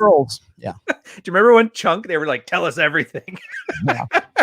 That's all I'm going to think about now when you're talking about that. Yeah. And again, he would probably say that this is manipulative, but you want to leave breadcrumbs. She has to earn those little bits about you. And if you are, if those are rewards for her to figure you out, if she's really attracted to you, she's really hot for you, and you say, yeah, and you give her a little bit of this, a little bit of information, a little bit more, you're satisfying, first of all, that mystery need that she needs to figure you out, and the hypergamous filter, like I was saying. Well, you're providing value. You're providing value, and it's not all dumped, because guys who don't have value dump everything on the table. And that's what he's basically telling you to do. Dump everything on the table. Just be yourself. Fuck you. Okay. That is, anybody tells you myself is annoyed. Yourself. Fuck you. That's what you tell them. Okay. Because that is what guys say when they don't know what else to say. Mm-hmm. Well, just don't worry. Just be yourself and the right girl will come along. No, dumbass. Not now. Not even in the 90s, man. And that's another thing too, from a dating perspective. He's treating it like an interview, or he's treating it like a job application and not an interview. Right. He's not supposed to be over there telling her why he's the greatest. He's not supposed to be pruning his feathers. Mm-hmm. He's supposed to be flipping here's back to frame. My frame is this girl crazy enough that I take her back to my place? She's going to break that screen door I got on my front door. Yes. The whole point of that first date isn't to tell her about everything about you. It's to gauge how crazy and how DTF she is. Right. It might make them dislike you in some way. And a confident guy wouldn't have. They're allowed to dislike you. Rule number 3. Any woman who makes you wait for sex. This is going to be good. This is my favorite one. I already know where he's going to go with this. Is never worth Only sluts do this. Good women will make you wait 3 months. An interesting one. For a start, it has the problem that I have with pretty much all red pill philosophy on women, and that is it thinks all women are the same. Wrong. So anything they do is always for the same reason. Assume the girl is slutty, but don't obsess. Right. So he's already prefacing this with a straw man, because this is what he says, that all red, yes, all red pill think that all women are the same. Do you see the paradox in that? You know? Yeah, I should introduce him to Glow. He can see what other red pill guys think, and it's definitely not the same. Yeah. Well, okay. So, and I another thing that I wrote about, or I'm writing about in book 4 is, what is it? It's like moral or individualism versus dualism. I'm sure you'll probably understand those philosophical principles, right? There's like the ghost in the machine, where it's like you're separate, like that dualism, where your mind is separated from your body, and then there's the guys who just simply believe that, you know, you're just an animal, it's just about the mechanics, and that's all there is to it, right? Or it's determinism versus the individual. And so when I talk about, and you talk about, we talk about evolutionary psychology, it rubs guys the wrong way. All I have to do is say the word Evo in front of anything, and people lose their shit. Because, oh, you believe in evolution, right? That's that believer versus empiricist argument that we've talked about before. But what he's going to get into right now, and he's just mentioned this here, is this belief that all women are the same. And this is the the AWOLT argument. Yeah, it's the fallacy of individualism. Okay, everybody's different. People are people, man. You can't predict everybody. Nobody is the same. Everybody is a special little unique snowflake. So you should tell that to statisticians, because they've made a pretty good living out of that. So if that's the case, why bother doing anything? Why bother trying to figure anything out? Why even have your fucking YouTube channel if that's the case? Why is he bothering with his YouTube channel? And I talked about, and I don't want to come down too hard on Sean Smith again, but like that was sort of the same thing that I was talking about there, is that he was saying he was having questions about whether or not hypergamy was a predictive model for women's behavior. And I think that it is. Well, what was his defense against that? Well, you can't say that all women are the same. Like, you can't say all guns are loaded, but when you pick one up, you assume it is. That's and then there's the operative state of that gun. Yeah. Right? Is a gun is a gun. What's it intended to do? You know, shoot bullets, right? Yeah. It might. So you assume it's loaded because that's the dangerous scenario, and it's up to the gun to show you it's not. Right. Well, there are certain again. It's this. I keep coming back to this. This is blank slate equalism once again. Everybody's the same, and so everybody's just like me, but not all women are like that. You know, that's the contradiction right there. Is everybody can't just all be the same, and we can all have these rational, reasonable, because what he's presuming is a static nature of all people, a static nature of men, a static nature of women. And so as a result, we should all be able to communicate, and all we got to do is just be rational. And he doesn't understand that, you know, women process emotion differently than men. He doesn't understand communication. He doesn't understand that men and women are actually different, and we are complements to one another. And so you're never going to hear that from these guys, but they've got to turn red pill into a philosophy. That's number one. And then second of all, whenever I talk about a dynamic that is unique to all women, or to women in general, like we're talking about the bell curve. Are there women that are, like, people will say this, how can you say all women are hypergamous? Well, I can. I'm just saying that the way that they express that is different. So women in the past couldn't express hypergamy in the way that they can now. They were still hypergamous back in 1955, but in 2020, they're still just as hypergamous. And you know what? Force amplifier. Now they can express that in a different way. The same dynamic, just expressed in a different way. That's what he doesn't get. And that's why he does get it, though. I'm reading his transcripts right now. He actually, the example he uses is where he literally got it right away, and some other guy was being made wait, but he's like, oh, but that guy will be fine. That's literally how he describes how this is BS. Right. By saying it's total BS. Now here's where it exactly happened, but I'm sure it's okay. Well, he believes that the red pill, this is his straw man, by the way. The straw man is this: the red pill is all about determinism. It's absolute 100% extreme determinism. All women are like this. All men are like this. Right. And it's and there's still, again, it's the reason I talked about the ghost in the machine, right? You know, determinism versus dualism versus all that other good stuff. And I know this is kind of maybe above my own pay grade even. The reason I say that is because most moralists, they will go to binary extremes. And you know, I've talked about that before. So the binary extreme is he criticizes us of binary extremes, by using a binary extreme, by saying all red pill guys believe this, that all women are like this. And so when I deal with moralists, when I deal with guys who are quote unquote believers, it usually comes back to that. It comes back to absolute, like a belief that their opposition believes in absolute determinism. And that's not what I'm saying. I'm saying that there are parts of that function, part of that machine. What is the machine meant to do? Right. Does it always do that? No, there's lots of ways that you might not ever see a woman express hypergamy. Is she still hypergamous? Yes. But is she expressing it in her lifetime? Maybe not. Maybe she was simply repressed. Maybe she couldn't do that. For a very long time in past cultures and past societies, women couldn't do those things.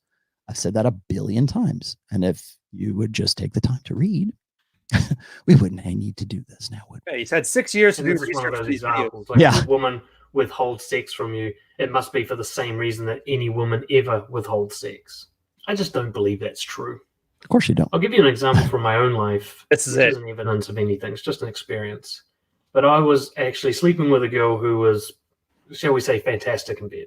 And she was making another guy wait, one guy that she was dating and trying to get to know for a relationship. And I was just kind of like the bit on the side, keeping her busy kind of thing while she found a guy she actually wanted to be with long term. And I was okay with that. This was all out in the open. Well, that's not I have integrity. no doubt that once she finally relented with this guy, it would have been fantastic for him. Oh, how big of you. He basically is using his example to prove my point. Yeah. Which is as if, and the thing is he gets it wrong because he doesn't read the fucking post. Read the goddamn post. There's a lot, and I've explained this 1 million times in other posts as well. This is probably the one rule that everybody loses their shit on, because they think that I am suggesting that a guy should go and just bang women willy-nilly and spin plates and just fuck anything, the object is to have as much sex as possible. That's not what I'm saying. It is to determine genuine desire, which he just right here has explained pretty accurately. There is some mitigation. If you keep reading that particular post, there is what I say is that when a woman makes you wait for sex, you are not her top priority. You are not. There's something that's mitigating it. In this case, it was him. He was the guy that was mitigating it from the other guy. And it's completely realistic. That definitely happened story for sure. Yeah, exactly. Well, I mean, and it's kind of ironic that he makes the case for it, but he makes the case because he doesn't know what he's talking about. He didn't dig in enough to really understand it. And you from experience. What I'd say with this rule is if any woman is making you wait for sex, talk to her about it. Oh, that'll solve it. Just throw sand right at the vagina. That'll wet it right up. Reasons for her doing it, then continue. And if you're not, then don't. Rather than just assuming or assuming all women doing this are somehow bad in some way, and this is going to go badly so for there's the judgment value right there. I'm not saying women are bad. I'm just saying that there's a mitigating factor. I use again my poor girls example. The girls who say that they will go and they'll have sex with the guy on the same night that they meet him if he's hot and he's fun and it's an opportunity to for alpha fucks, right? And then they'll say, well, but I wouldn't do that if I thought he was boyfriend material. Then I'd make him wait. And women have and this is most 90% and 100% of women believe this pretty much. They have no cognitive dissonance about this. There's guys that you fuck and there's guys that you marry.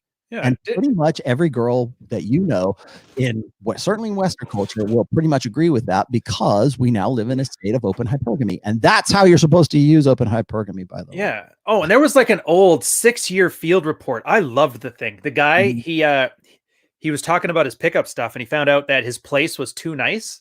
So once he would bring a girl home, she would see how nice his place was. And then she would start putting up the shield and I want to be the girlfriend and making him wait. So he's like, Carl and I were talking about it. I guess eventually his solution, he had 2 solutions. He would rent Airbnbs in town. So he'd bring them back to there. So he just looked like he had some normal place.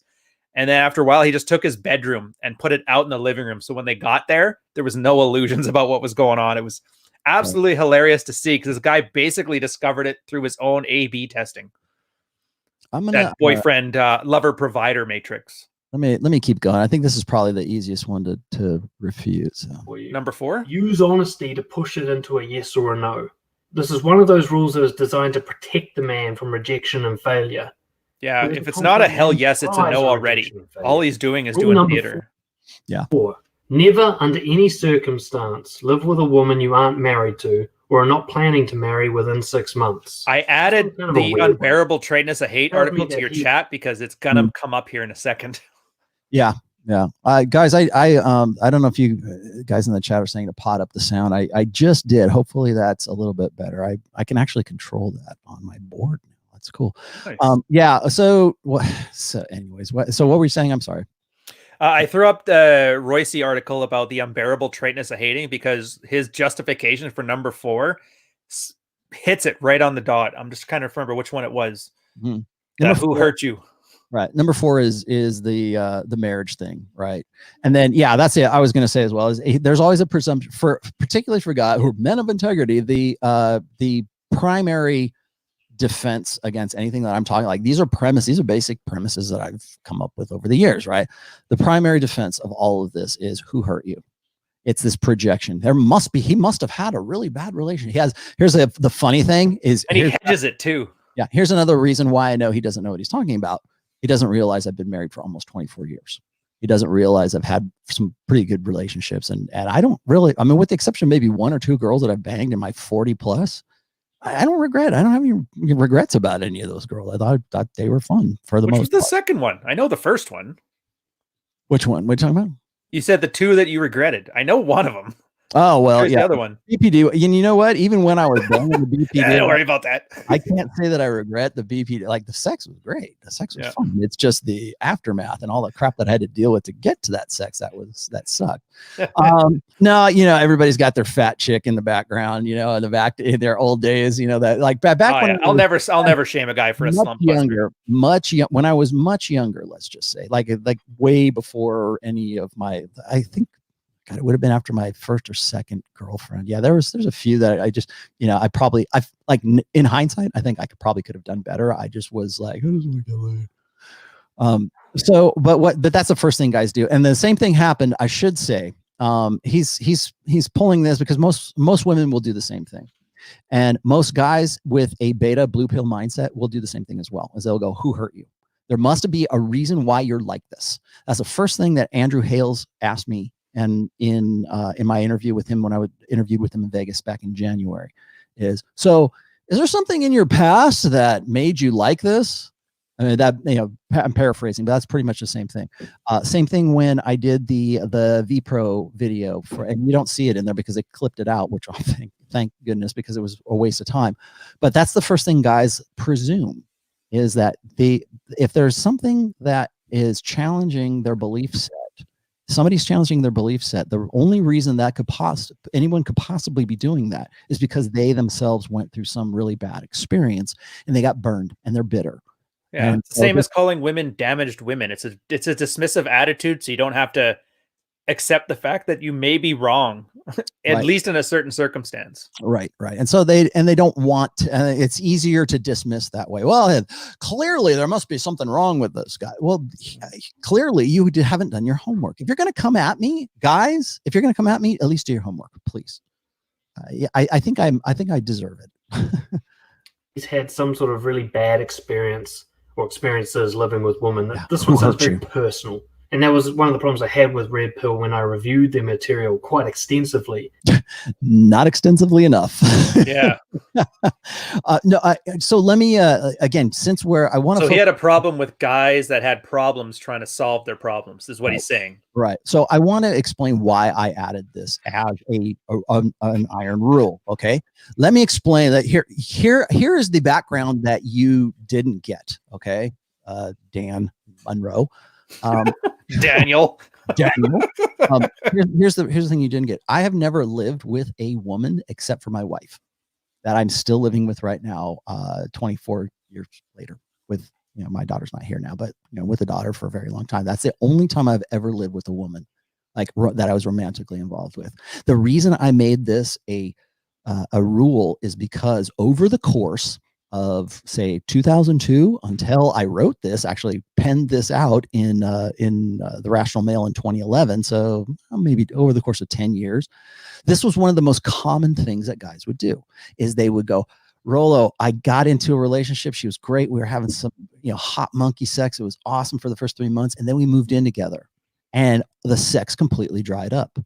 And this happens so often that it had to be a rule, right? Like there had to be, so what's the reason for this happening? Well, because you lose urgency, because you lose anxiety, because there's no competition, because there's nothing left to figure out, because you're comfortable all the time, because she is, she now controls the sex spigot, and there's no reason for her to actually put out any effort anymore. And it happens so often. And again, what he doesn't understand is like he thinks that the red pill is a philosophy first, and second of all, he thinks that it's just this big giant enigma. No, dude, this is 20 fucking years, man. 20 years of this shit, and aggregating it all and putting it together and saying, here's what we've seen as a predictable pattern in intersexual dynamics. And one of those things is if you're a guy and you sign on the dotted line and you sign a year's lease saying, okay, I'm going to rent this apartment for a year's time, what that woman says is, well, if he wasn't serious about me, he wouldn't have put his name on the lease. And so investment signals. And then what happens is these girls, they get into a situation where the sex dries up. The guy goes, I don't get it. I can't get her to have sex with me anymore. What gives? And so they're 6 months in and now they're stuck and they've got to pay.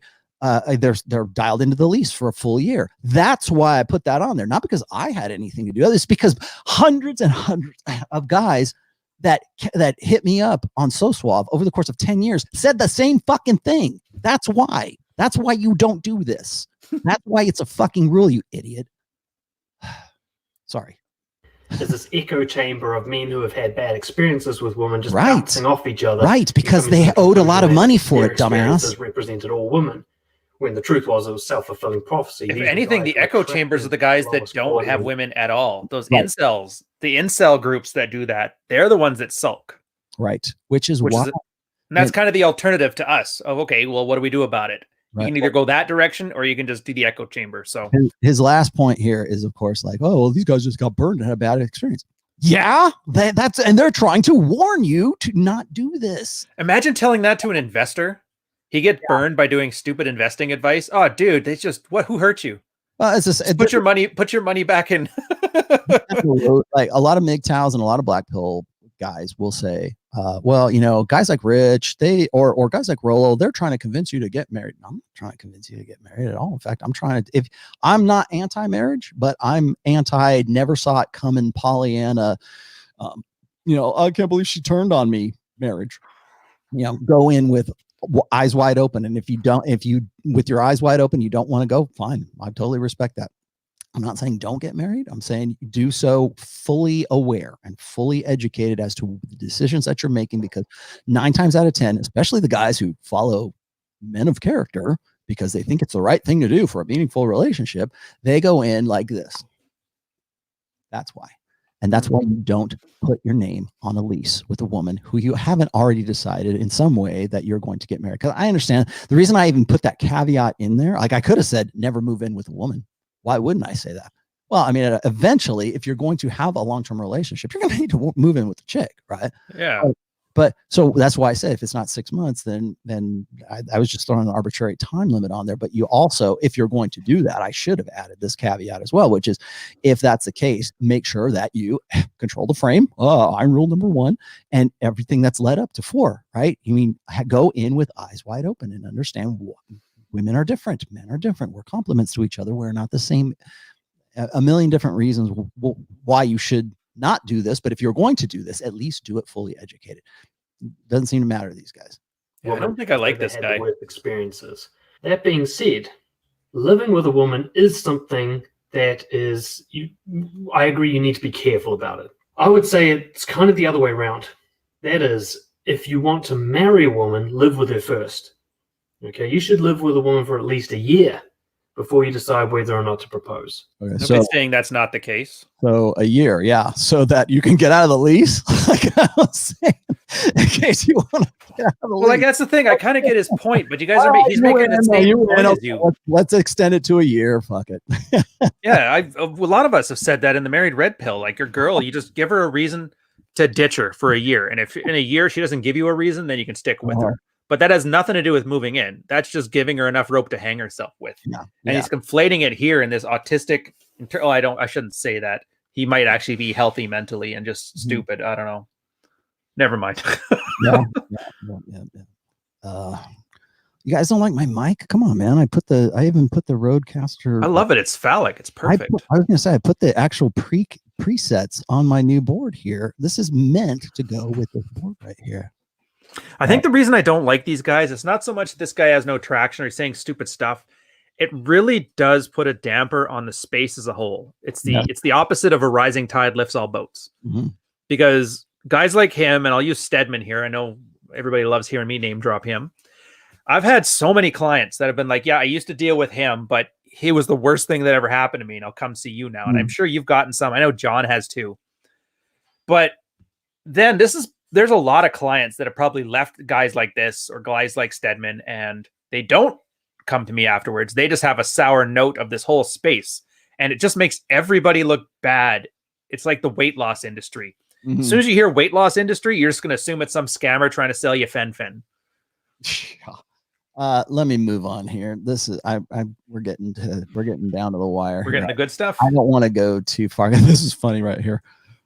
That's how I would put this rule. By living together, I'm here instead. Absolute honesty, full vulnerability, everything out in the open. Of course. You're far in front of Did each he steal other. that from Mark Manson, or did Mark Manson get the same spot they did? It's total Mark Manson. It's you got to be totally vulnerable and total, dude. Yeah, dude. No. And I get where he's going with this. It's again, this is like extreme blue pill right here. Like I've talked about vulnerability before. I've talked about being, 100%. Like women don't want full disclosure. They want honesty. Yeah. They don't want full disclosure. They don't want you to spill your guts. They don't want a dependent. That's for sure. They don't want a dependent. And that's where it's going to go, because what happens is, and I'm not saying that you have to be like this stoic piece of shit where you don't talk to a girl or anything like that. Of course not. But like the problem is I think a lot of guys get into a relationship and they believe this bullshit, and they think that, well, if I do this, then she'll appreciate it. She'll be more appreciative because she's just like me. I would appreciate it. She must be able to appreciate it. And if she can't, then she must be a low quality woman, right? And that's how they'll like, if something goes wrong with his plan, if you do everything that these guys say, not just him, like was a Pinnacle of a Man was saying the exact same shit. Oh, you gotta be vulnerable, total honesty, be a man up front, be a man of integrity. All this, you do all of that, and it still doesn't work out for you. Guess what? He's got a fail-safe alibi, which is, oh, she must have not been a good quality woman. She must have not been the guy or the girl for you. She must not have the same mental facilities or the mental capacities that you do, because you believe in perfect honesty and vulnerability. And if she can't appreciate that, then there must be something wrong with her and not with you. Yeah, she's just a projection of his own ego. It's a dehumanizing thing. And I think that's the other part that kind of bothers me. The kind of guy that resonates with this. Like, she's not a person or a human being. She doesn't respect value that she wants. There's no perspective of her own. It's all just him. This is me, and that's me with boobs, and me. Yeah. Yeah, me with boobs. I like that. That's bigger boobs. You don't try to make the other person like you. You're just you. Like the worst you could possibly be in a way. So just be yourself. That's where this is going. This is like so old. Like I remember back on So Suave writing. I have a post, of course, called "Just Be Yourself." It's in book 1. The reason why that's up front in book 1 is because this is such an old mentality. It's old social contract. Just be yourself. And what if yourself is a piece of shit? What if yourself likes to watch anime, jerk off to porn, suck down a 6-pack a night, and eat a whole pizza before you go to bed? That's you. She should love you, right? That's right. She should love you. No, because you're just being yourself. Well, then, no, man, you need to be the best self you are. Okay, well, in that case, then what the fuck are you telling these guys? Yeah. Shit. All right, lie down. Rejection and failure. Whereas a confident man thrives on rejection and failure. Rule number 4. Well, he is leading him to that. It is, if you want to marry a woman, live with her first. Oh, hang on. Commit to someone long term. So you've got to be prepared for that shift to happen before you move in with somebody. So in a way, I kind of agree with Tomassi here, which is know what you're getting into if you're going to move in with a woman. but I wouldn't say never do it unless you're going to be married. Okay, do it to see if you want to get married. Rule number 5, never allow a woman to be in control of the birth. What the fuck? Rule number Didn't even get the quote right. Let me get the quote right. Yeah, I know. So let me explain to you what the fuck. Okay. What the fuck is this? Is that the reason why that's a rule is because so many guys don't control the birth. They don't understand that there's only, well, I mean, they do Birth understand. control. We should add that last word. That kind of makes all the difference. Well, and the reason why that's on there, because he just didn't simply want to do that, is because he thinks what I'm saying is you need to, if she gets pregnant, then you should force her to get an abortion. That's where, because that's pretty much where people go with that when they want to misconstrue that one, which is why he just completely passed it up, because he doesn't want to go there. He thinks that what I'm saying is that if she gets pregnant, you should force her to have an abortion. Yeah, she fell down some stairs. And again, the dude simply did not read the post, did not read anything about it. He's going from a list that somebody sent him and said, what do you think about these iron rules? That's where he's going, because he's only got the basics here. What I meant by control the birth is to make sure that you always wrap the rascal. All right. You always have a condom on, because that is your only way, unless abstinence is your thing, right? That's the only way you can control the birth, and you need to be in control of that. And because once the sperm leaves your body, you lose all control. Yeah, you have no choices. A girl will have, 4 decision gates. She can go with a plan B. She has her own birth control, abortion, adoption. There is no way for a girl to carry a baby to term unless she wants to. Right. That's why. Yeah, she will be a mother if she wants to. So it's always a decision. But as a guy, you just don't have those choices. You have one, sex, and that's it. Well, and then that's the other thing is, for women, having a child, supporting a child is now an entitlement. It is something women believe, that if they are born female, that they are entitled to have a kid. That means if they can't find Mr. Right, they can always freeze their eggs. They can always go to a sperm bank. There are a million different ways that a woman has the right to have a child all the time. The easiest way is to, once the sperm leaves your body, you don't have any control over that. And therefore, these guys end up ruining their lives. Again, why is it a rule? So you don't ruin your life. And that's why I was saying that. I'm not saying, oh, well, talk her into an abortion. She's going to do whatever she's going to do. Especially if you've got money, she's not going to have an abortion. She doesn't care what the hell you say. Right. But I wanted to, in that post, when I was talking about rule number 5, I was shining a light on how accidental abortions. The oopsies. There's no such thing as an accidental abortion. Okay. A woman has a child. She has the child. There's no such thing as an accidental pregnancy. A woman has the baby, carries it to term, because she is 100% in control of what happens to her body. And I think most guys they need to have that. They need to understand that, and they need to be the ones that are in control of that. And that's why, because it's a cottage industry right now for women. 42% of children are born out of wedlock. That is why that's a rule. So what the fuck?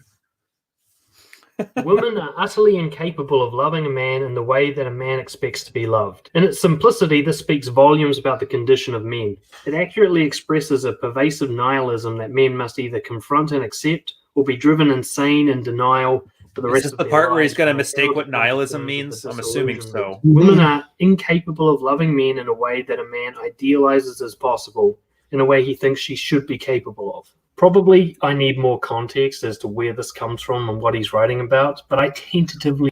If only there was a book he could reference. If only there was a book. If only there were, if only love wasn't the single largest topic on The Rational Male. Maybe start there. I don't know. I agree.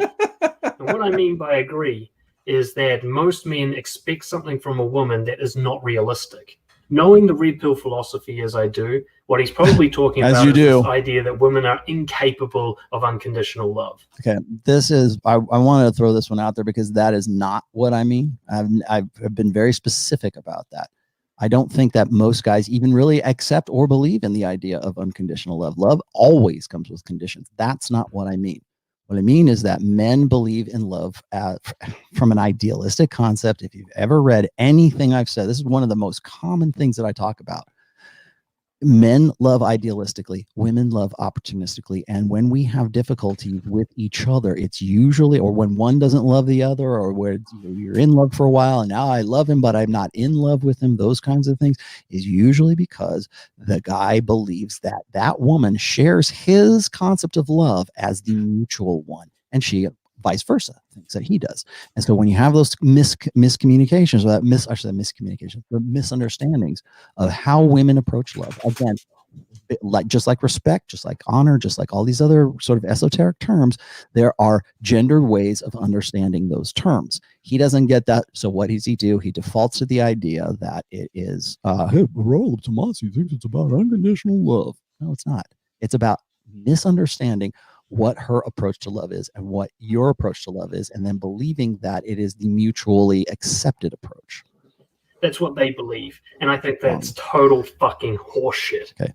Total fucking. Oh, he means business now. Yeah, exactly. Well, here's the thing. That's total fucking straw manning is what that is, because you don't understand. It's funny is, like, just prior to this, I should probably figure these things out, or I should probably dig in a little deeper. But let me create this straw man anyways, and be very adamant in my straw man. What I do believe, however, is that men bring very unreasonable expectations into their relationships with women, as women do with men. Your standards are too unreasonable, fellas. And that is, you bring the expectation that this person is going to complete you, that all your pain and suffering will be taken away by this person, when actually that's your fucking job. Okay, so what he's going to get into here in just a second is, remember when I was sort of prefacing this, talking about how these guys tend to, what the fuck is that? Oh, damn it. That's me. Down. What the hell is that? He's digging himself a cave in the dog bed. Here, I'm going to mute. I'll fix him. Tell me your thing. My greyhound does the same thing. So what happens here is, this is a misunderstanding, is that it believes that this is that guys want unconditional love. That's not about unconditional love whatsoever. But what he gets into is, he believes, just like most feminists believe, is that you can be a standalone thing. And this is the reason why he believes this, is because it's the same thing from Dr. Phil and Oprah. You need to be a complete person before you can fall. You need to love yourself before you can love anybody else. You need to be a complete person. You can't look to somebody to solve your problems and can complete you. Right? Yeah, and I can almost get behind that. Like, don't have psychological hookups and dump them on the other person. That should go without saying. Well, but see, that's the presumption is that you. Okay, so here's the thing. Okay, so if that's the flaw, if that's the wrong way to do it, what's the right way to do it? Well, the right way is to be this complete self-sufficient, honest, need nothing. Oh yeah, complete 100% honesty, but like also be this autonomous thing that is self-fulfilling, self-satisfying, strong, independent woman. That this is what we teach our women. Never do anything for the express pleasure of a woman. Never do anything for the express pleasure of a man. You should be self-contained. Well, if that's the case, then why are you getting into a relationship at all? Why would you bother to ever get into a relationship with another person? If you were the be all end all and you loved yourself and you're narcissist or whatever, and you are the beginning and end of everything, and you're 100% independent and 100%, positive, and you don't need for anything. You're not a complement to another person, because all that complementarity that you would find in another woman or another man, all of that's already, you've already developed that. You've already got that all taken care of. That's what I mean. This is bullshit. It's bullshit because we're complements to one another. We're better together than we are apart. But he probably would agree with that, but he doesn't understand the contradiction that he's throwing out right now, because most don't. It's easy if I use this illustration with feminists, because guys go, yeah. Women do actually need men. Like when I say, remember when Gloria Steinem said a woman needs a man like a fish needs a bicycle? No, that's horrible. Women actually do need men, blah, blah, blah. Okay, great. Now, do men need women? I would say yes. I would say we need that complementarity. We're better together than we are apart. And that's where MGTOW gets it wrong. That's where black pill guys get it wrong. Well, I can just be self-sufficient and shelter in place during the crisis here, and just be 100% self-fulfilling and self-realizing and actualize. I don't know what the hell the Maslow thing is, but be this thing, this autonomous entity that needs for nothing outside of itself. If that's the case, Why are you getting into a relationship? It's easy when I throw this at women because they don't really think about this, but when I throw it at men, then you get the guys of the men of integrity who says you should just be the standalone stoic guy and not need for anything. No, if that was the case, first of all, you can't do that. And if that was the case, you wouldn't want to get in a relationship anyways, because why would you need anybody? Why would there be any desire to go out and game or have a relationship whatsoever? So it's very distancing too. Do you notice that? It's never about like what's your value add to her, what's her value add to you. It's some universal rule book that you get to apply to any relationship haphazardly. Right. And then what my biggest problem when I hear stuff like this from guys, it's harder to get them to get it than it is for when I say, when women want to be strong, independent women, what does that mean? That means independent from men. That means we don't need men for anything. We want men, but we don't need men. No, you need men. You are your weaknesses as a woman, because men and women are different. This goes back to the blank slate one more time.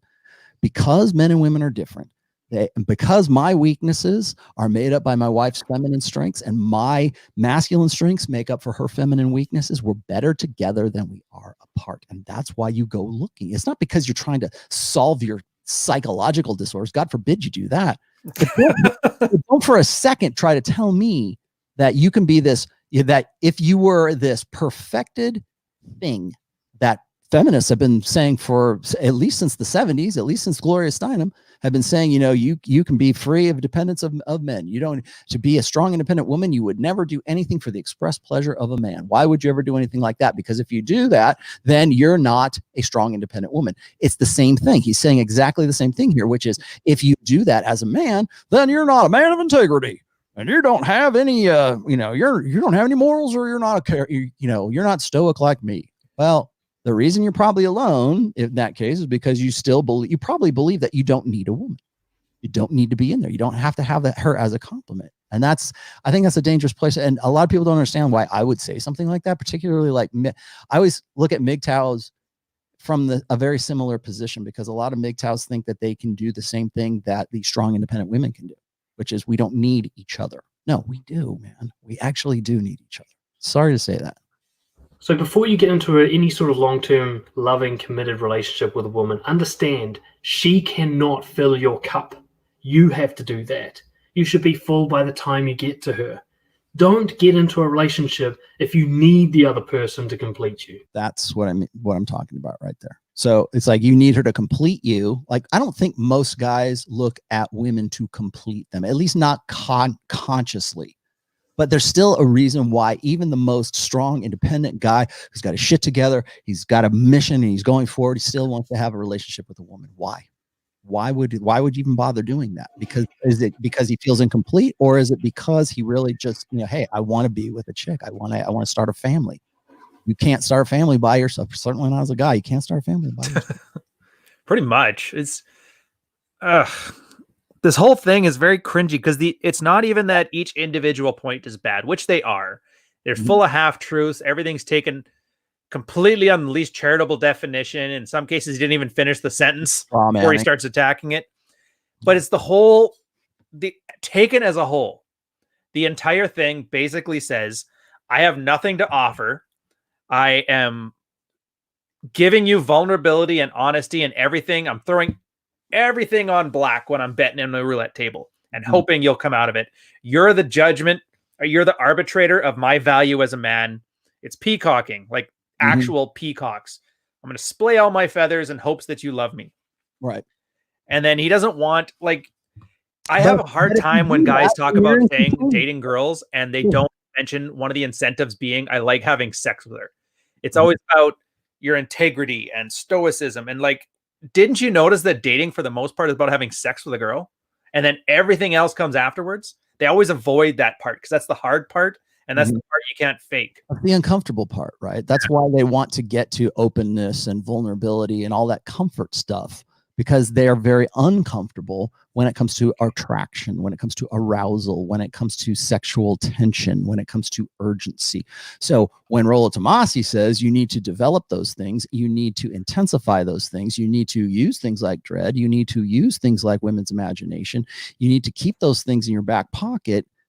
even when you are married, they lose their minds because it forces them into what they're uncomfortable with, because they're never that women want value from relationships just as much as we do. Yeah. Well, and we've talked about this before with Rich, I think, how a lot of guys get into most blue pill guys, their definition of like sexuality, or their definition of dating, or their definition of dealing with women in any way is always from a transactional nature. It's always, what am I bringing to the table that she's going to find valuable?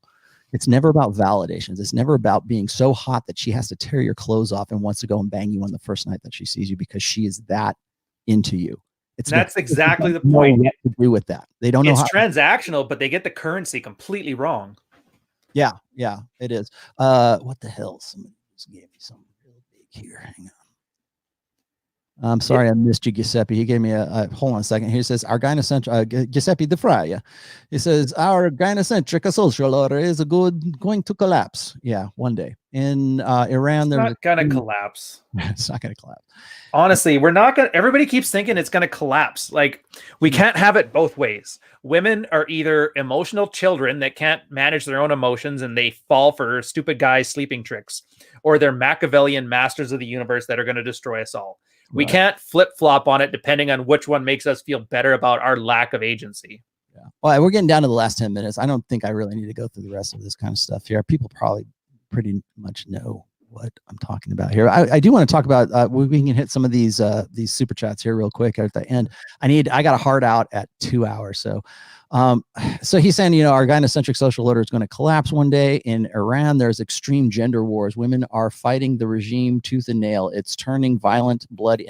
I hope this kind of bloody gender war doesn't happen in the West. What's a peaceful solution, please? The Reformation? Information. Understand. No, the Reformation. Oh, the Reformation. Yeah. Understanding women's nature, understanding the nature of the gender war that you find yourself in, I think is probably the first place you need to. You're not going to be the guy that does it. I'm not going to be the guy that does it. All I can do is raise awareness. Unless there is, like you said, unless there's a reformation, unless the meteor hits the world, I think I get what he's talking about. Like, in Iran, I guess, women are being arrested or put in camps or some shit like that because they're dancing on Twitter or some shit, or on Instagram. You're taking off the hijab in public, and that's a big deal for them. The whole Middle East is doing that. And you know what? I have Middle East clients, and they're telling me that it's basically already a done deal. They're like the way we were in the 70s, back when the divorcee was still like a pariah to the neighborhood. They're right there. It's got a different flavor to it because they got burqas and stuff, but it's going to be the same thing in another 10 years. You're going to have 80s chicks with Iranian last names. Yeah. Nathan Stang says, hey, do you think that some guys' natural personalities make them unable to embrace the red pill? Like a guy that is highly agreeable in the big five personality disorders. Do you care? I don't. The big five personality disorders.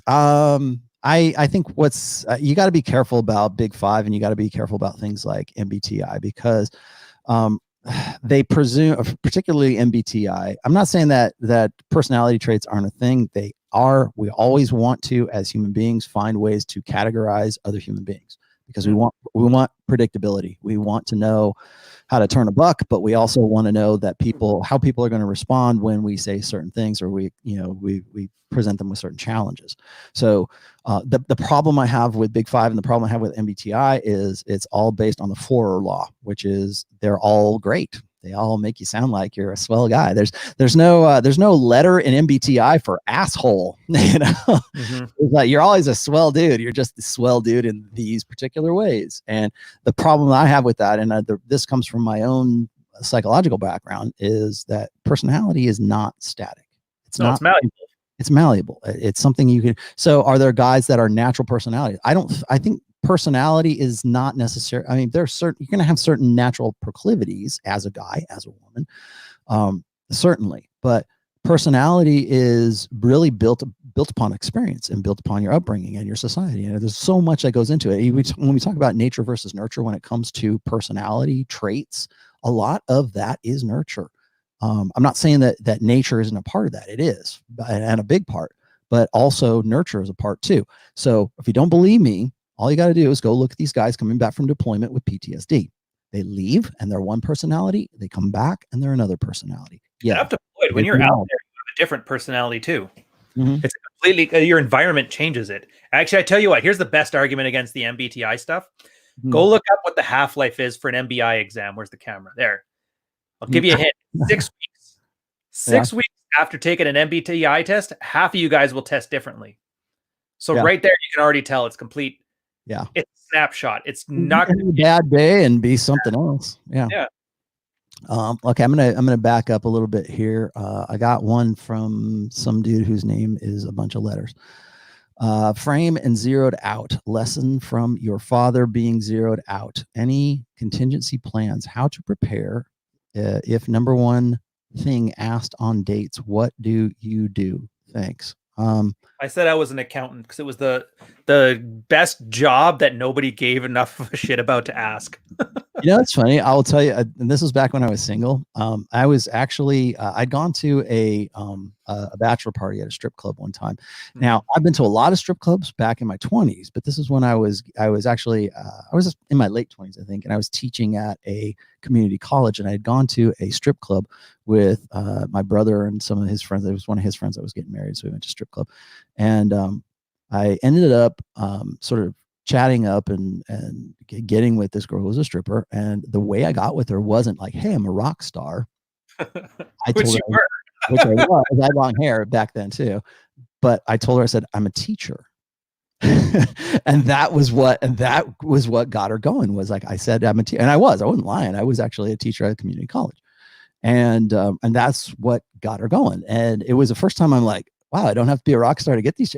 And then I realized that she was at a different point in her life than the other strippers that I had met back when I was like 23 or 22. So here I am. So here I am, like 28 years old. And I go, yeah, I'm a teacher. Oh, really?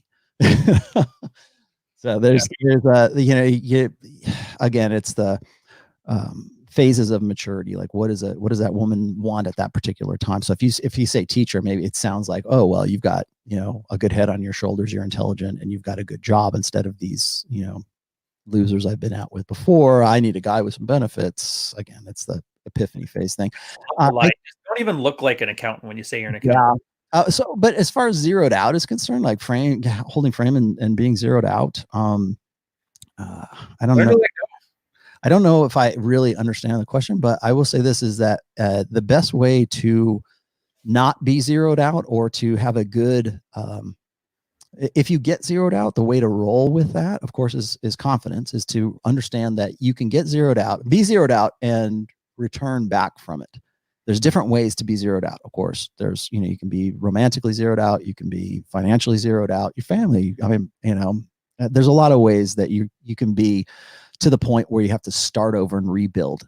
And the best defense against that, I think, is to be able to have those successes in your past that you can look back on and you go, okay, things are shitty right now. I'm zeroed out. I'm pissed off, everything, but I've done this before. I can do this again. I know I'm confident in myself and my abilities and my talents and my skills that I can move on and rebuild myself. And I realize that it's harder to do when you get older, but that's the attitude that you have to have. You cannot, and this is my dad's, I know he's referring to my dad here. My dad's mistake was building his identity on his career, on something that was, that was not like anti-fragile, I guess is the term.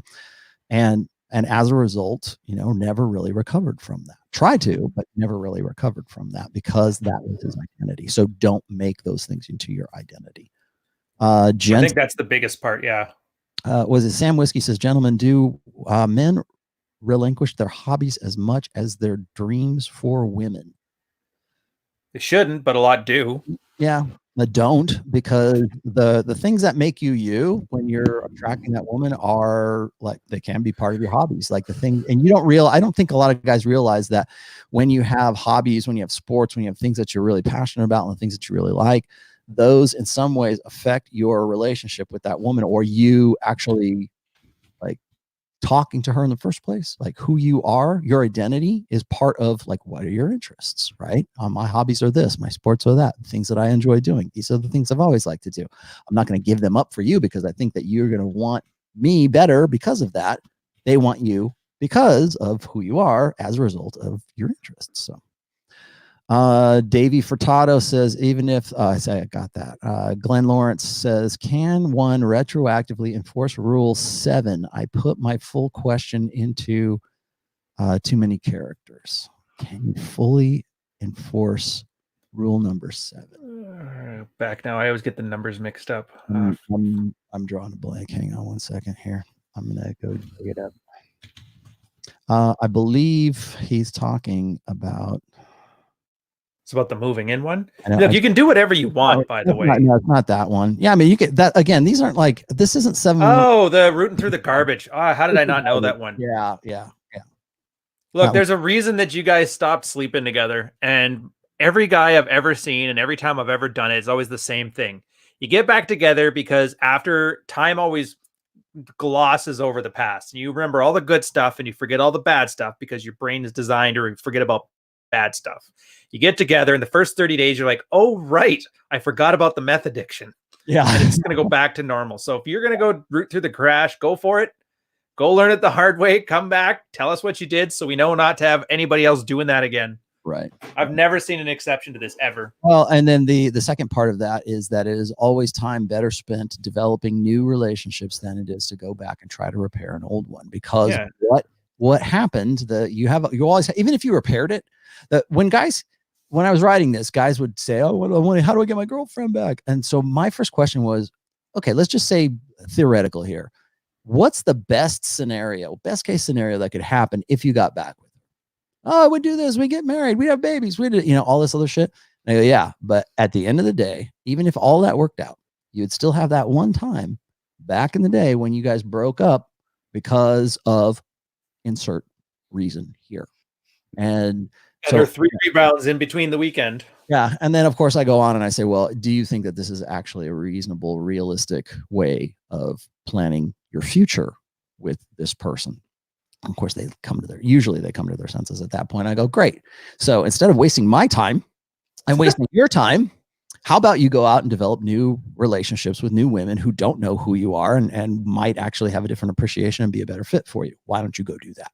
That's huge. By the way, that she doesn't know your baggage because she's brand new is a huge benefit to guys, especially when they start improving things. Yep. Always go. Made real slow. Sheet of paper is always better than a shitty mess on the paper. Carl said, when you want to get it, hypergamy over on feels. I don't get that one. Sorry, I gotta move on. Yolo, did I get you?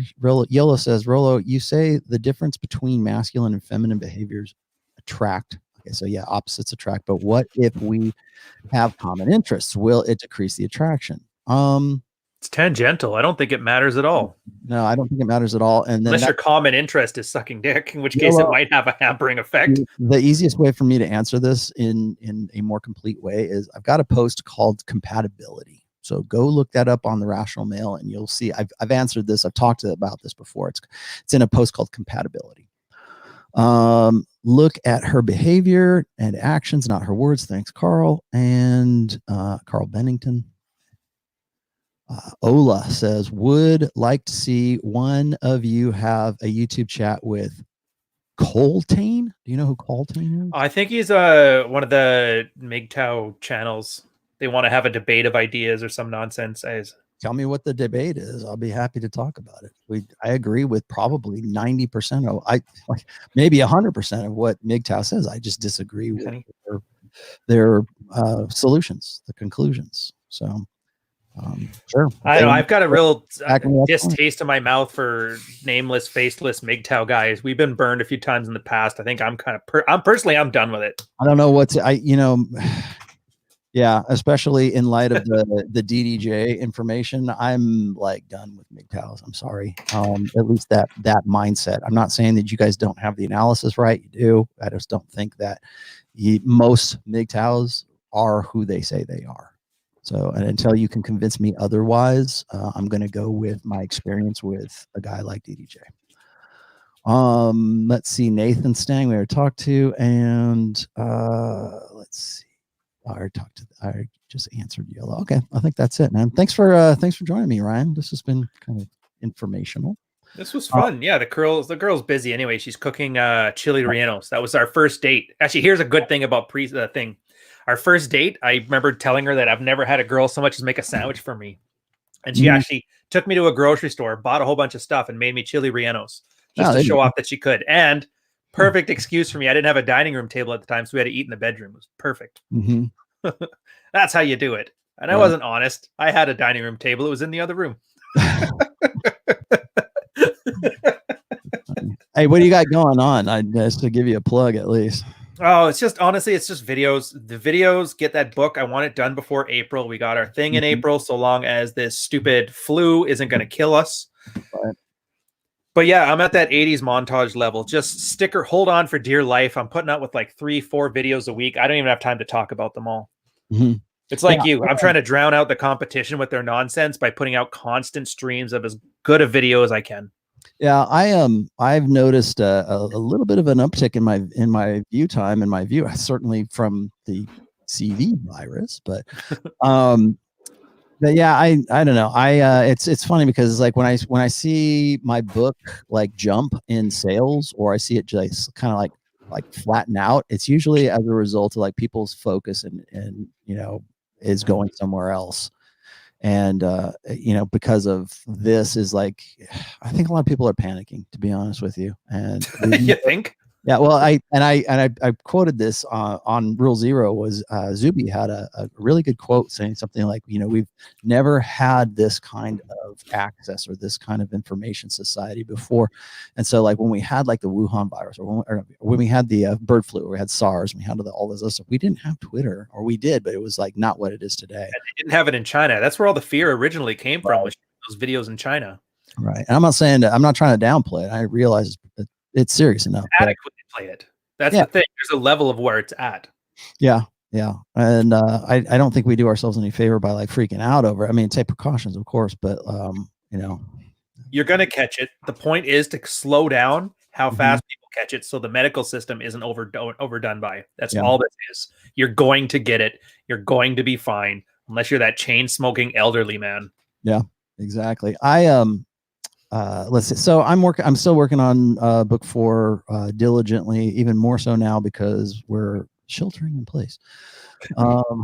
I finally got one email from one of the attendees for Rule Zero Live in Vegas. Yes, we're still planning to go to Rule Zero Live in Vegas. We're still going to do it unless we have martial law. Okay. And I was telling these guys when we were talking about this, that if I have to, I will drive down to Vegas and do the whole thing myself if I have to do something like that. Iron Law 8, by the way. Yeah. Never give her, what's that one day? Don't give her a reason not to fuck you. That's what we're doing with this convention thing. Right.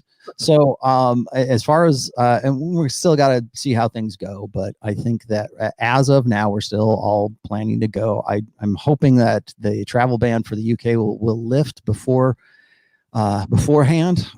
with Troy, because Troy's in the UK. I don't think there's a travel ban from Japan just yet. So hopefully that will be a problem for anybody, unless this stuff gets really, really bad and people really freak the hell out. And we are still planning to do it. So that's the thing.